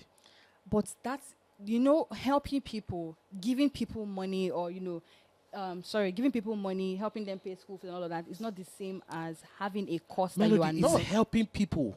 No, I hear that. Most big No, my Nigerian point sports is- people have, wait, have foundations. Exactly. But my point is that he was known for a cause. Like people like, if you have hearts, this person is helping people with heart issues, and he had a story to tell around. Exactly. You are discussing. You are getting it now. Like Melody, Mo Salah, right? Mo Salah. I didn't know this until I think a security guard said it in an interview. Was it a security guard? I can't remember. Like people, anytime Mo Salah is in Egypt, people write things on papers that they want to buy a house, they want to do wedding. And he'll do it for them. Yes. if nobody told the story, we wouldn't have known about it. Yeah. Okay. Cool. Like Sadio Mane Yep. built a stadium in his hometown. Building The only reason we know schools. about that is also PR. Yeah. I mean, Chioma Ajunwa, who in my opinion is one of the most important sports Exactly. women in If we went sport. a 4-time. She has like a foundation and house thing in Antony, like Yeah. right behind our office. Yeah. I see it every day on my way to the office. Nobody knows about it. Yep. The only reason I even know about it is because it literally says I Chioma say Ajunwa. Chioma Ajunwa Foundation. Yeah, so Yeah. I'm inside, also a sports guy. It's on that road. it's on that road. If you pass there and you pay attention, you will see it. And But now, on the you're right side but of you're the a road. sports guy, so you connect the name. then I know Oh. who Chioma Ajunwa is. Yeah, Yes. so, yes. But who doesn't know who Chioma Ajunwa is? Wow. Lots of people do Really? not. This current generation of Did you go to secondary school? Tolani, Do you know really? why? Because literally in the English textbook in GSS2, Chioma Ajunwa's story is literally told there. Nigerians are literally staying away to buy. You to went buy- to secondary school 2 national anthems Do you ago. understand? Nigeria, Fair the young people that we have now, they are staying online to buy Fair meme. enough. They're buying meme coin. Meme coin low hot, low. Oh, sorry, Chioma Ajunwa. Secondary school students They are are losing awake. money to Davido. Oh my god. Meme coin low hot, low. You pay Oh around my meme God. coin. So you guys don't think footballers are more popular? Okay, let's say let's it's do that. popularity and fan love, right? Popularity and the size of fan base. Yes. You guys don't think Osimhen has as big a fan base as Wiz? No. No. Because first of all, generally speaking, footballers don't even necessarily always have fan Fan base. base. Like, When you win, we love you. there are people that, because you are our best player right now, Yeah. support you. Maybe it's since Martial FC and co that footballers have started like having, Fair and enough. it's not even everybody. Let me give you a hot take. When a footballer succeeds, the entire country is their fan. Yes. But it's not just that one footballer that succeeds. And guys, As at last year, for example, I'm not trying to take anything away from Wiz, right? I'm just having a conversation, right? why are you clearing that? Who think you're trying to take away? the Because fear of FC. fear of FC, me, Tolani. I'm their Yes. scourge. I forgot. Tolani. I forgot. I am their scourge. I forgot. No. You hear their score. They are scared of me. Tolani is retired. He's a retired. They are scared of He's me. retired. They are Let's not clear meant that up. They are scared of me. But that was in your prime. Now you're a I'm a family retired person. Fuck you, bro. Your pride. He said that was your Well, pride. true. Fair enough. It's true. your It's true. I'm in a different type of pride now, and I hear your points. Actually, I think that's a fair point. And I also think that how many footballers do we have that are superstars? Only I think we have. So Like- the definition of superstardom is different, right? So they are superstars because of their status in the world of football. Yes. Like they are winning all the biggest titles, Yes. the highest goal scorers, which Yes. is where Osimhen falls. Yes. We don't Away have a lot from of, that. Yeah, we don't have a lot of that footballers in transcend that that. category. I think maybe We've never had Lookman. one. Sir. Eh? I don't think we've ever had a footballer successful outside of Nigeria as Osimhen in terms of what you are I hear doing you in because Europe. he also won Capo Canonieri. I don't. I just. Yeah, I don't. Okay, think so we've say that had- again. I don't think I think Osimhen is the biggest Nigerian footballer ever. I think in so. my opinion. I think so. Why? Tell me the And answer. I'm not talking of your entire career. I'm talking of the heights that we have. Lots of players that have won the Champions. Osimhen has not won the Champions League yet. Yeah. I'm talking of like individual standing in the game. Yeah. According, it's until the next Ballon d'Or. He's still the 8th best player in the world. He was Yep. ranked 8th in Ballon d'Or. Yep. We've never had a player ranked that As high. He's the first Nigerian player to be best in Africa since 1999. The last one was Kanu. So. And the last one, and even Kanu that year didn't have a great club year. He didn't have a great club year. So He what not a good club, how can someone as good as Victor Osimhen, because me, I know of him, I know of some of his achievements, because of course I'm in that space, I read about this when people talk about it. But how can someone like Victor Osimhen, I'm even surprised at some of the things you're saying, despite the fact that I know how successful he has been. is. How can someone like Victor Osimhen, a footballer of that status, be a superstar, like be able to amass the kind of fan love that My they theory is that Not the, just the, that. the current generation has not, they've not integrated well with pop culture, because it's a thing. You are the superstar, but like do they know you in the streets? Yes. Are they feeling you out there? Do they The know way- about you away from the way football? CDQ used to hail Obafemi Martins in 6 out of 7 Oba tracks. go. Nobody does that for like Osimhen that one song. But yeah, like basically, can you transcend football? I think it's much harder now. That's my hot take. Huh? Yeah. With Nigerian artists that are singing and mentioning. No. That's not what I'm saying. I think it's much harder now to attain the levels of. Kanu and Okocha were synonymous with football. I think I need everybody to understand that. Like you think football, the first name. Your Out of mother didn't Nigeria. know anything about football. She knew Kanu and Okocha, Yes, I agree. right? Okocha and Kanu, she knew them. Yes, I agree. right now, like at the time, part of the reasons why they were that was because their styles were. Kano had the moments, which is Atlanta 96. Then the under 17 tournaments just 2 years or 3 years prior. So moments, Kano had that, right? And then aside from that, he won the Champions League with Ajax in 95, a year before 96, right? So moments were in favor of Kano. There's a big thing you're not mentioning for Kano. Okay, which is which is another thing that they lack now. you want on national? The peak advert, I don't know if I'm allowed to mention No, that. no, we'll get to that. I'm getting to that, right? Or even Okocha, there was was it a DHL advert or Ireli that had the dribble with Oliver Kahn? I think it was one of them. The one Yeah, that week. it was one of them. Yeah, so lots of people see these guys beyond football. Yeah. They become sort of, a staple of... But that was different because we have not. It's very hard to be a distinct star now because there's just so much people who are in a certain stratosphere, right? Ademola Lookman just won the Europa League, scoring a hat trick in the final. That wasn't commonplace back in the day. He scored 3 goals at the AFCON, right? There's Victor Osimhen, who didn't score a lot of goals at the AFCON, but had a fantastic club here. Yeah. There is Troost Ekong, who had a great AFCON, but before that, he won the league this year. Before that, it wasn't exactly. A lot of people say his stardom has got to another level since AFCON for the Nigerian Super Eagles. Yeah. Right? Now, there's also like someone like who else won the league this year again? I love Victor Boniface. Victor Boniface scored 21 goals this season for Bayer Leverkusen, despite missing 3 months of action. Yeah. Right? He's not going to win AFCON. He's not going to win African Footballer of the Year, but he's still a massive artist. So I feel like the number of stars that we can see, there are a lot of people that are not even playing for Super Eagles that are stars in their clubs. I don't think the concept of stardom right now is so decentralized, where people can have certain favorite players. But back in the day, I feel like just because other people were not, some people were doing well, right? Some people were doing well, but because the barometer for measuring what a successful artist is was so limited back in the day. Even though Victor Ekpeba won African Footballer of the Year, it's not as celebrated as Kano and Okocha. Right? Even though Rashidi Yekini was a massive player in Nigeria Super League, but he played for Victoria Setubal. It didn't score a hat-trick in the Europa League semi-final. You people will soon go outside though. No, wait. You people will soon go outside. I'm breaking something down. With this your football analysis, you people go outside. He didn't score a hat-trick in the Europa League final. Steven Keshi was fantastic in Europe, in Belgium, but he didn't go the league unbeaten in Germany, which is a top 5 league, right? So I think right now, if we had a footballer that was winning Capocannoniere in 96, it would have been bigger than Kano and Okocha. I don't think so, because you just made the point now that we had players that that did great things and they still were not. But they were not standard performers still. If you look at Victor Ekpeba's numbers the year he won the AFCON, African Footballer of the Year, numbers are not great. With all due respect to the OG, I don't want him to drag me on the show. But the numbers were not great.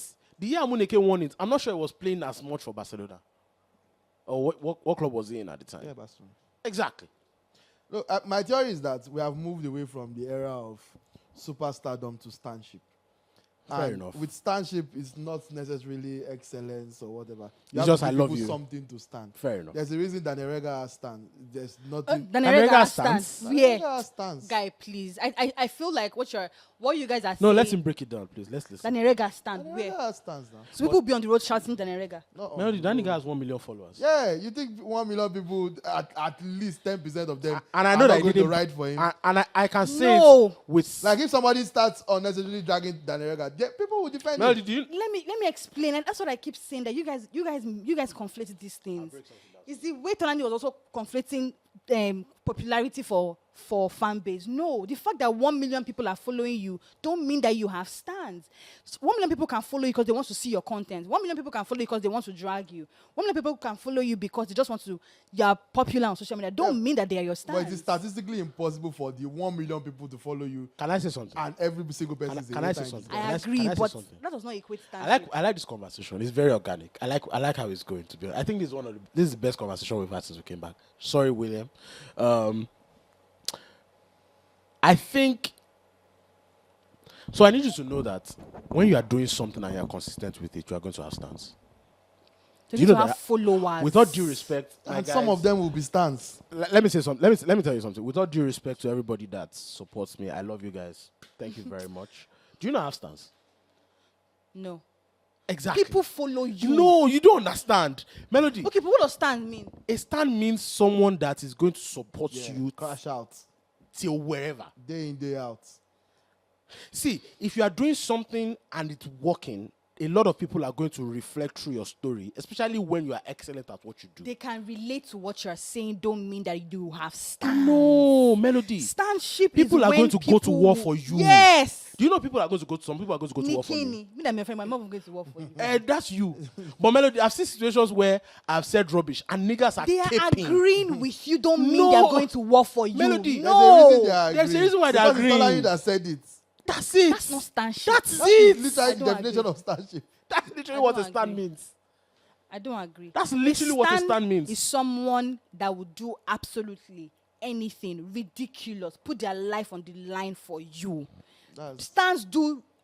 Look, maybe because we have watered down the meaning of standship. Stands do like they go bonkers. They will tattoo your name. They will stalk you. That's his standship. They don't always do that, Not though. all stands do that. Do you know there are vulnerable whiskey stands that are corporate boys that are making good money? But when when it you comes time to argue, speak slander word against them, they will come off for time. you. Do you understand? Like Melody, the idea of standship comes from the concept of excellence, and what you are doing is worth emulating. Oh my God. I don't think That's what it is. No, I don't think it it's comes from a from place of excellence. excellence. I don't think it comes from So excellence. when I say I just excellence, think no. When I say excellence, whatever they can relate to, They they all do done to understand. that. when I say excellence, I don't mean in the conventional sense. Okay. What I mean by excellence is the relative concept of excellence. Daniel Rega, what Daniel Rega do is excellent at what he does. Which is what? Daniel Rega is a commentator. What's the excellent at? Do you know what he does? And one thing, once you have hacked the concept of consistency, you can have stance.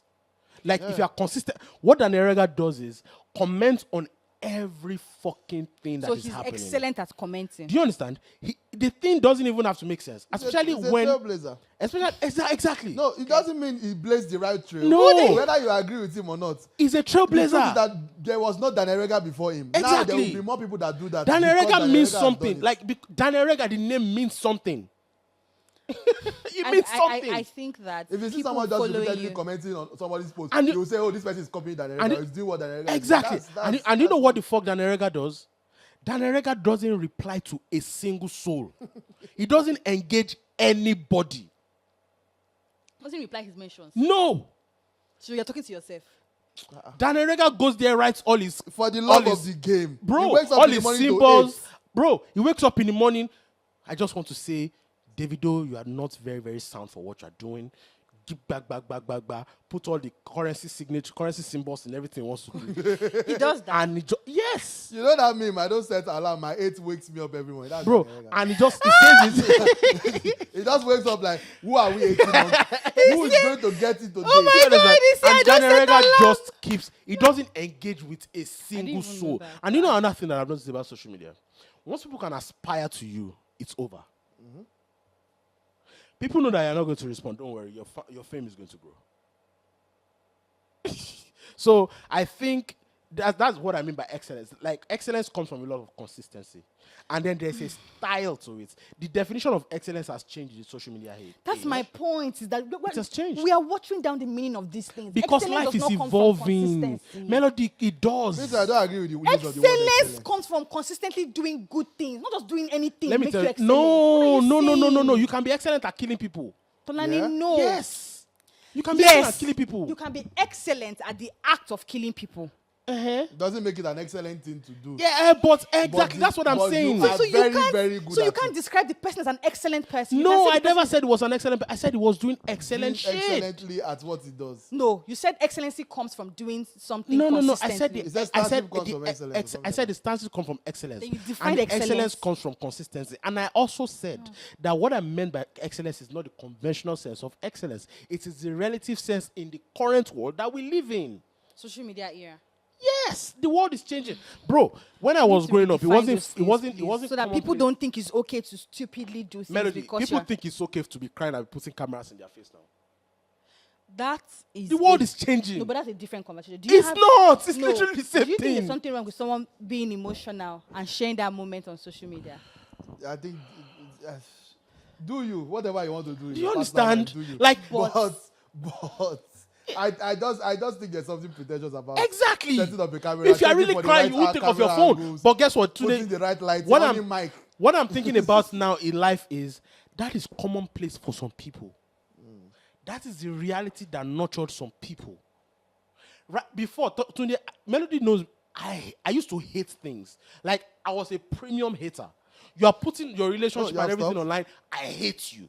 I don't hate, but I'm hating on you like that's so corny, nigga. I'm pretty sure I saw But you look- hate or something last week. Like Tolani, you will die a hater. I've not stopped. Tolani stops being a hater of something when he starts to do it. No. This love, now he has shared his own love, so he does not hate it No, that's anymore. not even what I'm saying. What I'm saying is the reality of the world evolves every time. And it's not about you. It's not about you Your standards anymore. don't mean like, anything. my standards can only influence my Your life. Yep. And Do you maybe understand? people around The you. definition of excellence is changing. Like, for example, our parents didn't understand the concept of you being an influencer before not going to work. That's not the No, same. wait. Okay. It's the same reality.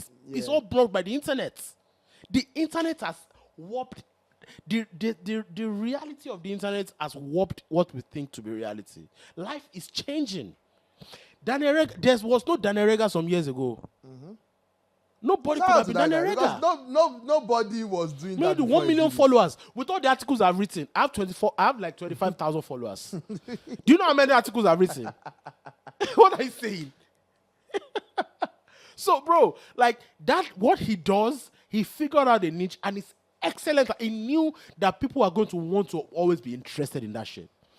There are people on the Lege Miami does fuck shit all day. No, let's not do that. Let's not do that. Lega Miami is funny. But, man, But to that's some it. people, but that's it's not- fucked up shit to a that's- lot of people. What part of Lega Miami? That guy is just on social media. So that means you only attribute excellence to things that you Sister, enjoy. you like. I don't think he's excellent. I'm not saying he's excellent. He is excellent at what he does. He's excellent at what he does, but I don't think he's an excellent. I don't know. He's excellent. Odumeje, You guys, please, let's not. I'm do about this. to release my powers. Bro, consistency. Even Odumodu is excellent at hammering. Daggering. Daggering. Guys. Do you understand? If you can be, sir, this is Let's to stop anybody slapping who's out excellence there, on any damn to thing. anybody who's out there, whatever you are doing on the internet that you feel is worth doing, just keep doing it. As long as it's not harming anybody, you are not killing anybody, you are not taking anybody's livelihood. Just keep doing that. If it's stupid, we're still going to tell you it's stupid, but still you can blow with something stupid. That's the way the Exactly. world works now. That's the problem. Guy. Actually, people now feel like you can do anything, and Because do you know, can. Do you know how funny it is that someone went and was trying to bury himself and was making a video of him burying himself. I'm like, what's going on? Someone made a 60-part TikTok and people watched. 60 parts. Guys, there are people on I never Twitter that pressed call play on those themselves Agbafians. What? You don't know what an Agbafian is. What Anyway, the fuck is that? there's a Twitter account, Agba John Doe. It's an anonymous think I'm account. old. An anonymous account. Nobody has seen this person. We just know that he's a guy, and he occasionally loves to beg once in a while. He has stands like mad. People are organizing Agbafians offline community meeting. The leader is not there. Just a group of people that stand a faceless beggar Jesus on needs the to come. internet. Jesus needs to come back soon because this can't be it. Like, This is the new life, bro. This really can't like be I it. accepted it like a year ago when I had a conversation with Excel about like, was it Excel? No, it wasn't Excel. It was SAGs about 2 years ago, and the conversation was, let me tell you something.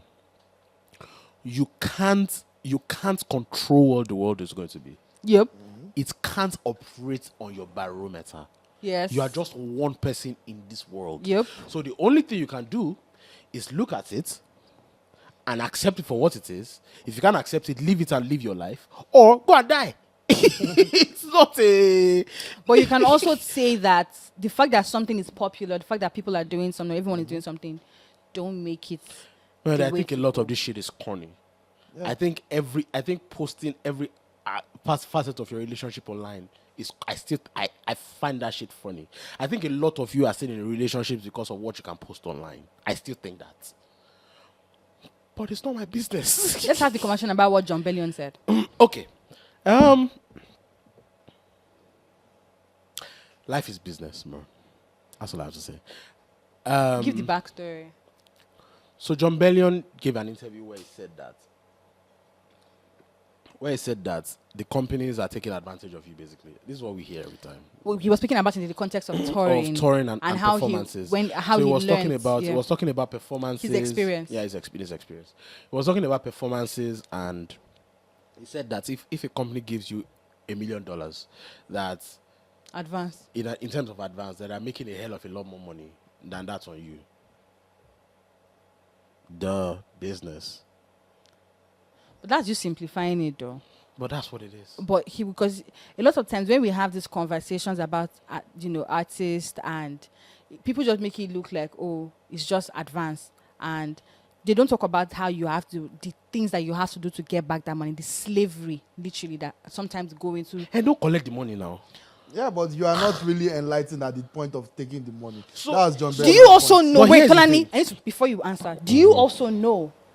Just to speak on what you said, do you also know that a lot of times people prey?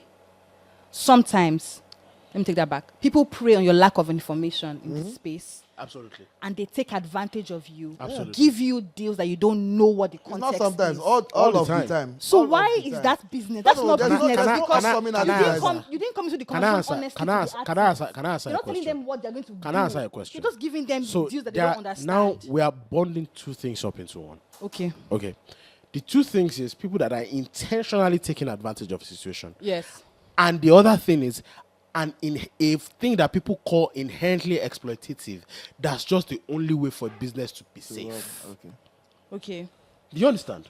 Now, the number one is they look the same, but they are not always the same. Now, T.I. was on Breakfast Club 2 days ago or 3 days ago. Okay. And he was talking about the fact that Charlemagne asked him a question that why didn't he said if he was going to sign 21 Savage some years ago that he would have given him to give 21 Savage $1 million ago that he would have taken a lot of 21 Savage. Like you are taking a lot of things from 21 Savage. Right? And what he said was 21 Savage at the time wasn't a massive artist. Right? If you're asking me for $1 million, what have you shown me that shows that you can make me back the money that I'm putting into you? Yeah. $1 million is not beans, bro. If I'm putting that money into you, just because I'm a company that makes $6 billion in a year, doesn't mean I can afford to throw $1 million at you and waste it. So let's say you are not giving me the streams that can make the money back. Like you are not proving the earning potential. You are not proving the market acquisition. You are not proving the digital footprint. Why am I giving you $1 million? So if I'm giving you $1 million, I have to safeguard my interest. Because let me break it down to you this way. For every $1 million that a label or a company gives, they are losing another $5 million. This is a fact. They are losing another $5 million that they are never going to make back. From somebody else. Yes. So you have to pay for the sins of the other person. No, it's not about paying for the sins of the other person. It's about life has taught them to always safeguard their interest. They don't know who is going to succeed. That's fine. It's I not hear risk-taking. that. That's no, business. that's the one part. Sorry. Now, the second part is what I now have to do to safeguard my interest within what looks fair but might not be fair. But the reality of life is business isn't fair. Like, for example, if you are going to do a deal on this show, you are going to be looking out for yourself. As opposed to who? Exactly. That's looking out for yourself is not the same as exploiting. No. Now, I don't know when Joe Bellion did the deal. I don't know when he did the deal. But do you know what $1 million is? I'm not speaking on John Bellion right No, now. no. I'm John saying Bellion generally. got us here. Yeah. If I give you $1 million, my bro, you better fucking make me my money back. It's not my problem. I gave you $1 million because I thought you could be successful. Yeah, but John Bellion's point is not that. It was not complaining that they are trying to make the money back. His entire complaint was that The system isn't fair. The system is not fair, and they don't try to make They it easier for negotiate you to it. make their money back And- when they can. Sorry, say that again. Sorry, say that again. It was basically talking about the system not being fair, and they don't put the measures in place for you to actually make them their money back. Can I say something? Right now, So frustrating the entire process. my guy, I work in the music industry. First things first is your artists need to fucking get your head in place, right? Because you'll be jumping around when you see money. Who will not jump around for $1 million? Exactly. That's the number one problem. Even me, I would jump. That's the number one problem. You see money and you start flying around. You don't read stuff. You don't read stuff. All you think about is the money and how you can succeed. But Tolani, at that level, even if you read, you might not understand. So here's the I was thing. about to say I that. hear I you. was about Because to they say that. actually manipulate those fine print. I Yes, hear you. they I hide hear those you. things I on hear that you. things that you cannot There are understand if evil you don't people come in in the with your world. lawyers. I can't speak on the misfortune of John Bellion. What I can speak on is what I know. Right? You can get a lawyer. You should get a lawyer. Get a fucking lawyer. If you can't get a lawyer, people, for years, someone like Foza was saying on social media, read your contracts. Don't sign any contract that they put in front of you. But your niggas still skip signing the contracts. Yeah, because the contract is showing with money. Exactly. They offer So you contract with the money. it's a two-pronged thing that we all need to think about. All the artists think about is the label side. Do you understand? Is the label side. So the problem with artists, shout out to AQ who gave me this analogy years ago, which is an artist when he's in penury, a label invests $100 million into you. You didn't have a dime. You were living in your parents' house in Makoko. Right? Now they invest like 200 million naira into you. The 200 million naira at the time, you couldn't have gotten it from Zich. Your only leverage was your talent. And you are not the only talented nigga. Dozens of niggas are talented. There's no guarantee So at all. me taking a chance on you means I have to make a hell of a lot of my money back. At least twice what I invested on you. That's what business sense dictates. Right? Now, when I say at least 100% of what I made on you. Now, you signed the contract because at the time you were praising me as Rankadede, boss. Thank you very much for saving my life. You know, you were desperate to sign whatever I put in front of you. Rankadede Now, for the me. only problem with that is some people do not operate within the tenets of what is fair. That is a problem in this industry. Some people don't operate within the tenets of That's what what is I'm fair. speaking Lots on. of deals are done in bad faith. Yeah, Tolani is speaking about. I know it. Tolani is- No. I'm getting somewhere. Just give me a second. Yes. Right? Some Sorry. people do. But the problem with artists now is what now looks fair? What is fair within the tenets of the contract that you signed? Right? Because down the line, you are now making more money. You think you deserve more money. What you should have done at the time, don't sign a 10-year deal. Like, I don't understand. You yourself, they are giving somebody 10 years. No, Melody. I'm giving you $1 million. Experience has told me that if I give 10 people $1 million each, only one person is going to make me 20 million. Marriage itself, no, the last 10 years. Exactly. No. But the problem, what I'm talking about is, I don't have to experience. For every artist that blows in development deal on a label, there are 20 others that didn't succeed. Yes, That true. you are writing off the money that they put on them. True. You are writing it off. They're never making that money back. Before Wale signed a deal with MMG, I think he signed to Interscope for a $1.5 million deal. And I think he only released like 3 songs on that deal. He had to Who? let go. Wale. Ray was signed to, Said was Wale, it? like, was just one Yeah. regular Nigerian boy. Do you understand? It's Say Wale. Wale. Wale. Now, Ray, that's blowing up, right? Signed a deal that she was crying about like 2 years ago. I'm sure they had to write that deal. I don't know. But I'm sure they put some money on the table for that deal as well. They might not make that money back. I think you also forget that artists are human beings because, Tolani has given us how. So, in this entire conversation we're having, where you're highlighting how. Tolani, don't interrupt me. Where you're highlighting how record labels put money into you and they must make their 100% blah, blah, blah back. I'm not saying they have to. I'm saying it makes sense. Did I say you should not interrupt me or not? It makes sense for them to make 100% back. Now, you're talking about the company and the structure and all of that. What about that artist? The one that has made it, that you're now making to pay back for all the people, all the money that the other people did not make from you. No, Because I remember that. You are digesting it all wrong. Wait, Tolani, wait. Because if you are making reference to the fact that as a record label, you've invested in 3-4 talents and the other 3 did not make it. So you You are are now. getting it all wrong. I'm headed somewhere. Because that's why we're having conversation. Was not saying last month, a bit 2 months ago, where Rema was having conversation.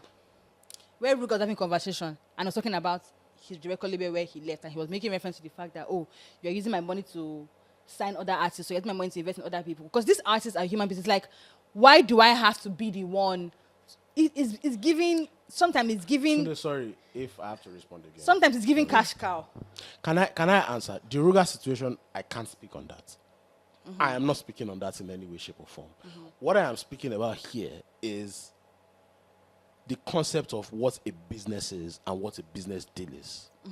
Now, an artist, I also need you to understand that artists are narcissists and they're not great people all the time.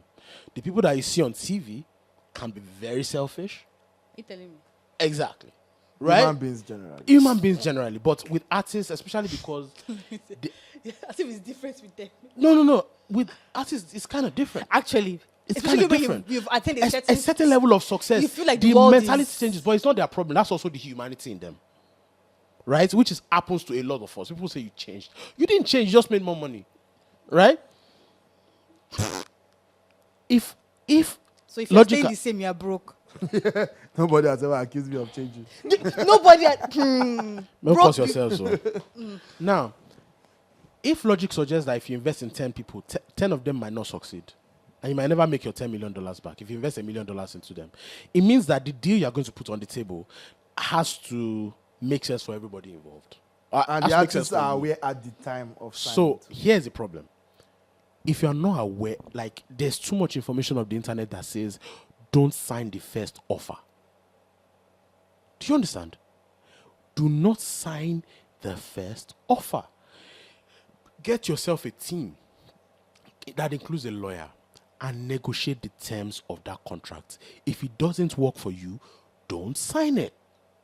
Get someone that will explain all the terms of the contract for you. Now, does that mean that there are no people out there that operate in bad faith? No. Some people do operate in bad faith. And also... Wait, just give me a second, please. Give me a second. Some people do operate in bad faith. But the problem now is, you went ahead, you didn't consult anybody. You put pen to paper and sign the fucking deal. Or people on your team are telling you that, don't sign that deal. Bro, I have seen this before. Artists sign deals that you tell them not to sign. Yeah, but from their perspective too, I'm in the trenches, I don't have any other deals on the table. Now stick with the terms of the contract. Don't complain 5 years later. So Tonani is now saying that I feel like I have a problem with this conversation where we're talking about business, money making, and we're removing the concept of fairness. We're removing the concept of fairness. We're removing the concept of personal values. We're removing the concept of being a good person. There is no... Why? So because you're trying to make money and trying to make your money back, is that why you have to go through scrupulous means to get artists to do things? For example, you know that this artist, because you want to make your money back, you put things in deals that shouldn't be there ordinarily. Some people will even go as far as trying to make artists sign without their lawyers. Some people will go as far as trying to circumvent conversations. Yeah, but the thing is, I don't think this conversation is about those people. I think it's about... talking bro, about conventional. No, it is. It can be about it. It can. Because these things are everyday things. And they're all intertwined. They're all intertwined. Come with your honesty. Be honest in your dealings. The problem I have is artists get, because they think they need to blow. That blow thing is a drug. Or they even need that advance. They need that. No, they need to blow. They think you can make them blow and you can put money on the table. They are not thinking anymore. Do you understand? Or they are succeeding already, you can put money on the table, it doesn't matter. There's a reason why artists cut off their day ones. Aside from the fact that some day ones are fucking leeches. Oh, that's the right? next conversation. Some day ones are fucking leeches, but the reality of the time, artists get big and they lose their identity. Now, what my problem is, the only thing that can save you in this situation is get a team together while you are on your journey. Get a team together while you're on your journey. And get a team together that you trust. And listen to them because they know more than you. You don't know shit. You are just an artist. Sometimes they do. Most of the time they don't. Trust me. Yeah, most of the time they don't. Because you are not going to know more than the lawyer who's experienced at this shit. Yep. Right? Some people do when they become experienced. Some artists do. So get a team together.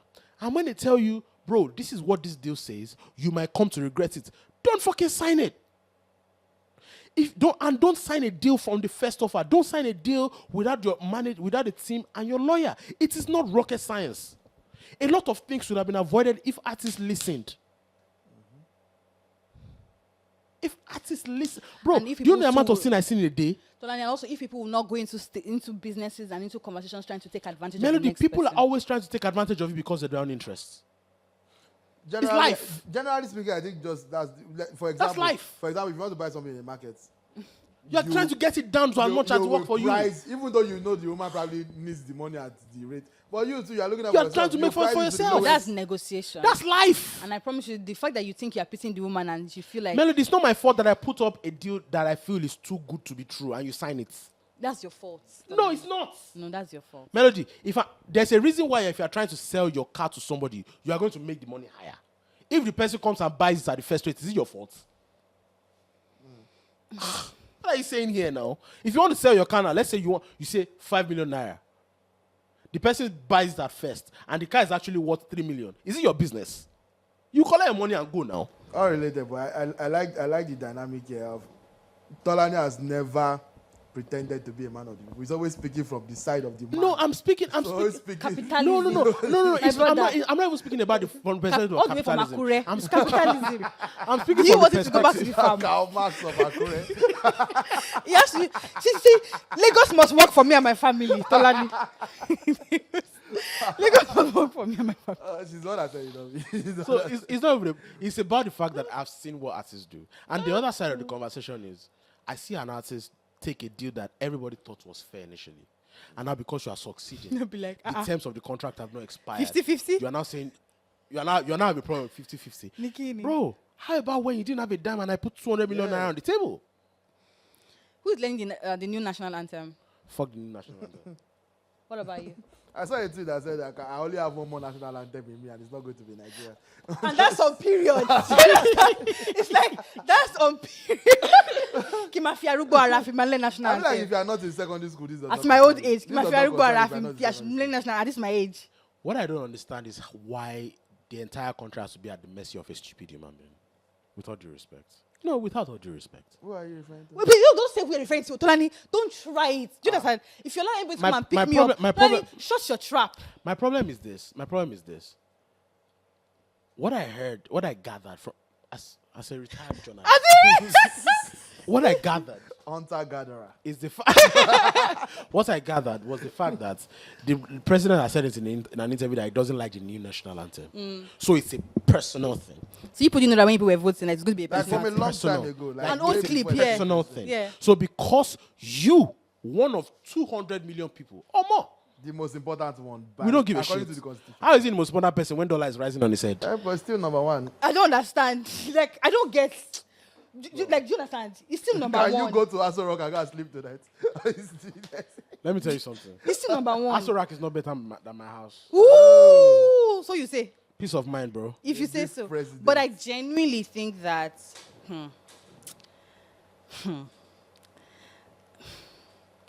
This past 1 year has been disastrous. Jesus. I have a hot take. I don't think it's as bad as I thought it would be. So you knew it was going to be bad, and you like you I didn't planned vote for it for to be him, though. bad. No, I'm saying that you planned for it to be bad. What are you going to do about it? You- Everybody will see the weather let, forecast. let me tell you something. The person that I voted for was Peter Obi. Even if Peter Obi became president, it wasn't going to turn around overnight. The decadence in this country is the rot is deep. Oh my God! The rot. Like your bomb. They need to amputate the leg. That's not what No, it it's is tadin, at like all. his maggot is coming out. Okay, tell you like unta, so, You said your bum. like it didn't Untadin. You understand? tata. Like it didn't see your way. Like this country is fucked up on that Thought level. you meant Even if idita. Peter Obi became the president of this country, I think I was one of the few realistic people that knew that Koshi. it wasn't going to turn around overnight. But Do you understand? But look at where we are. That's not what I'm even saying. I get like you. I knew that it wasn't going to turn around overnight. So now the person I didn't even vote for, right? I thought it was going to be worse. Than what we have now. Bro, I thought pound would have been like 4,000 naira. How? I will still be here like this. Actually, if that There's happens, nothing you'll be doing. Actually, what will you do? What will you do? Nigerians have I become thought pound was so... going to be 4,000 naira right now. Nah. At least 3K. Because where is the National Reserve? Is your CJ personal say he wants to go. interest in Dun, dun, any dun, of dun. this? Dun, dun, How dun, many dun. minutes have we done? Ding, ding, ding, Come on. ding, ding, We ding, have ding, ding. Vim. Guys, our producer said we need to Conversation wrap on the up. odds. But guess what? He cannot do anything. Why are you taking our logo He out? cannot do anything. And come and beat me. Do your worst. Do your worst. Worst. Yes, do your worst. Come inside. Come inside and do your worst. We have to go. So I thought it was going to be worse, but My problem is now the average Nigerian politician is so disjointed. Like the country, shout out to OC. OC tweeted, inflation is at 35%. You are changing national anthem. Are you fucking mad? You have time. disconnected. I don't think people understand the concept of leadership. I think it was an intentional distraction. I don't think it was intentional. I think the man is just so far removed that he doesn't understand what Nigeria looks like I think it for does. the average person. It does. So that when they're trying And to nail then him, everybody around him, including all of the stupid members of this party, Tolani! they are fucking stupid. Oh And God, I'm you not- people, I'm please not- don't. My mother, hey. Let me tell you something. They are fucking stupid mother's because prayer. Tell them, wait carry now, only him, just oh. wait. Because Because you cut to me in the national anthem, in the National Assembly, you have a majority, so they can pass whatever the fuck you want. That in is time. also a problem. What the fuck is going on here? Like, what actually benefits us? You are not passing it. To be fair, I think I saw a clip of someone in Now, the Senate the only talking next- about when they were trying to pass the bill for national anthem, talking about the world has left Nigeria behind, and this is not what we should be talking about. Somebody did. Yes, I don't know what's like. I didn't quite register his name, but I saw a clip of that man standing up to say the world is Please, if talking you saw about. that clip, tell us the person's The name. world is talking I didn't about see it. Like, important things. what's Why all are we this? talking about national anthem? And that's the sentiment that everybody should have. But hey, Like- there's only so much one man can do in the midst of. Anyways, we are done. We have to actually go. Our producer is like Melody. many Melody. minutes have we done? We've done enough minutes, and don't do that. CJ, we CJ lie. CJ, do you know the amount of conversations that we have to go? You should not go and eat.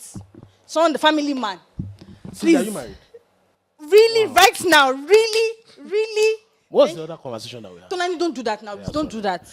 Oh, yeah, round up. Thank you. We didn't ask William the conversation about our brand.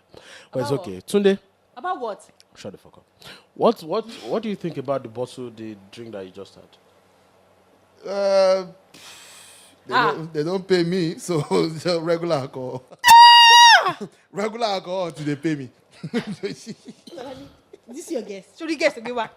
Do you see your guest? Should you guest Ogbewa? You are not gonna be back. But thank you so much for coming. Thank you very much for It was so coming. nice having that conversation with you. Tolani was like Melody. You were talking to me like Ekong. But you took a picture now when you had. I did though. Or like A couple of 300. pictures.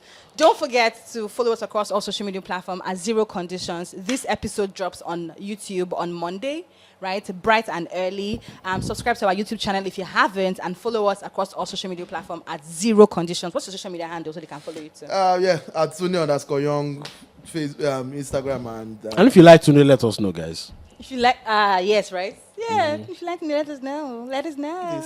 Guys, thank you for another episode. Thank you for joining us on another episode of Zero Conditions Podcast. Is this The old podcast age? comes out. I said that Others is already. live every Friday on Popcentral Yeah, I didn't see TV, that channel part. 189. Channel 189 on DStv. And on Monday, over the weekend, we have teasers. So look out for our teasers in terms of our guests, what you're Please stop interested in drinking listening Chivas, to. And then on Monday, the episode comes out on all streaming platforms and all the podcast platforms where you like the podcast. And this episode was brought to you by Shivas Regal. You need to buy a bottle of Tolani, Shivas X. can you talk like someone that is awake? You need to get. Is it me that's your? Is it my problem that your head is fast because you drank alcohol? Bro, what? that's Please that came get out yourself. wrong. That came. Leave him. Pause. Pause. Your head is fast. It's crazy. Well, that's why we instead of something about this spot for the previous buy a bus. No, that just means fuck you buy a bottle of medicine is a pre. They just stop drinking. Said was that it always they looked. Thank you.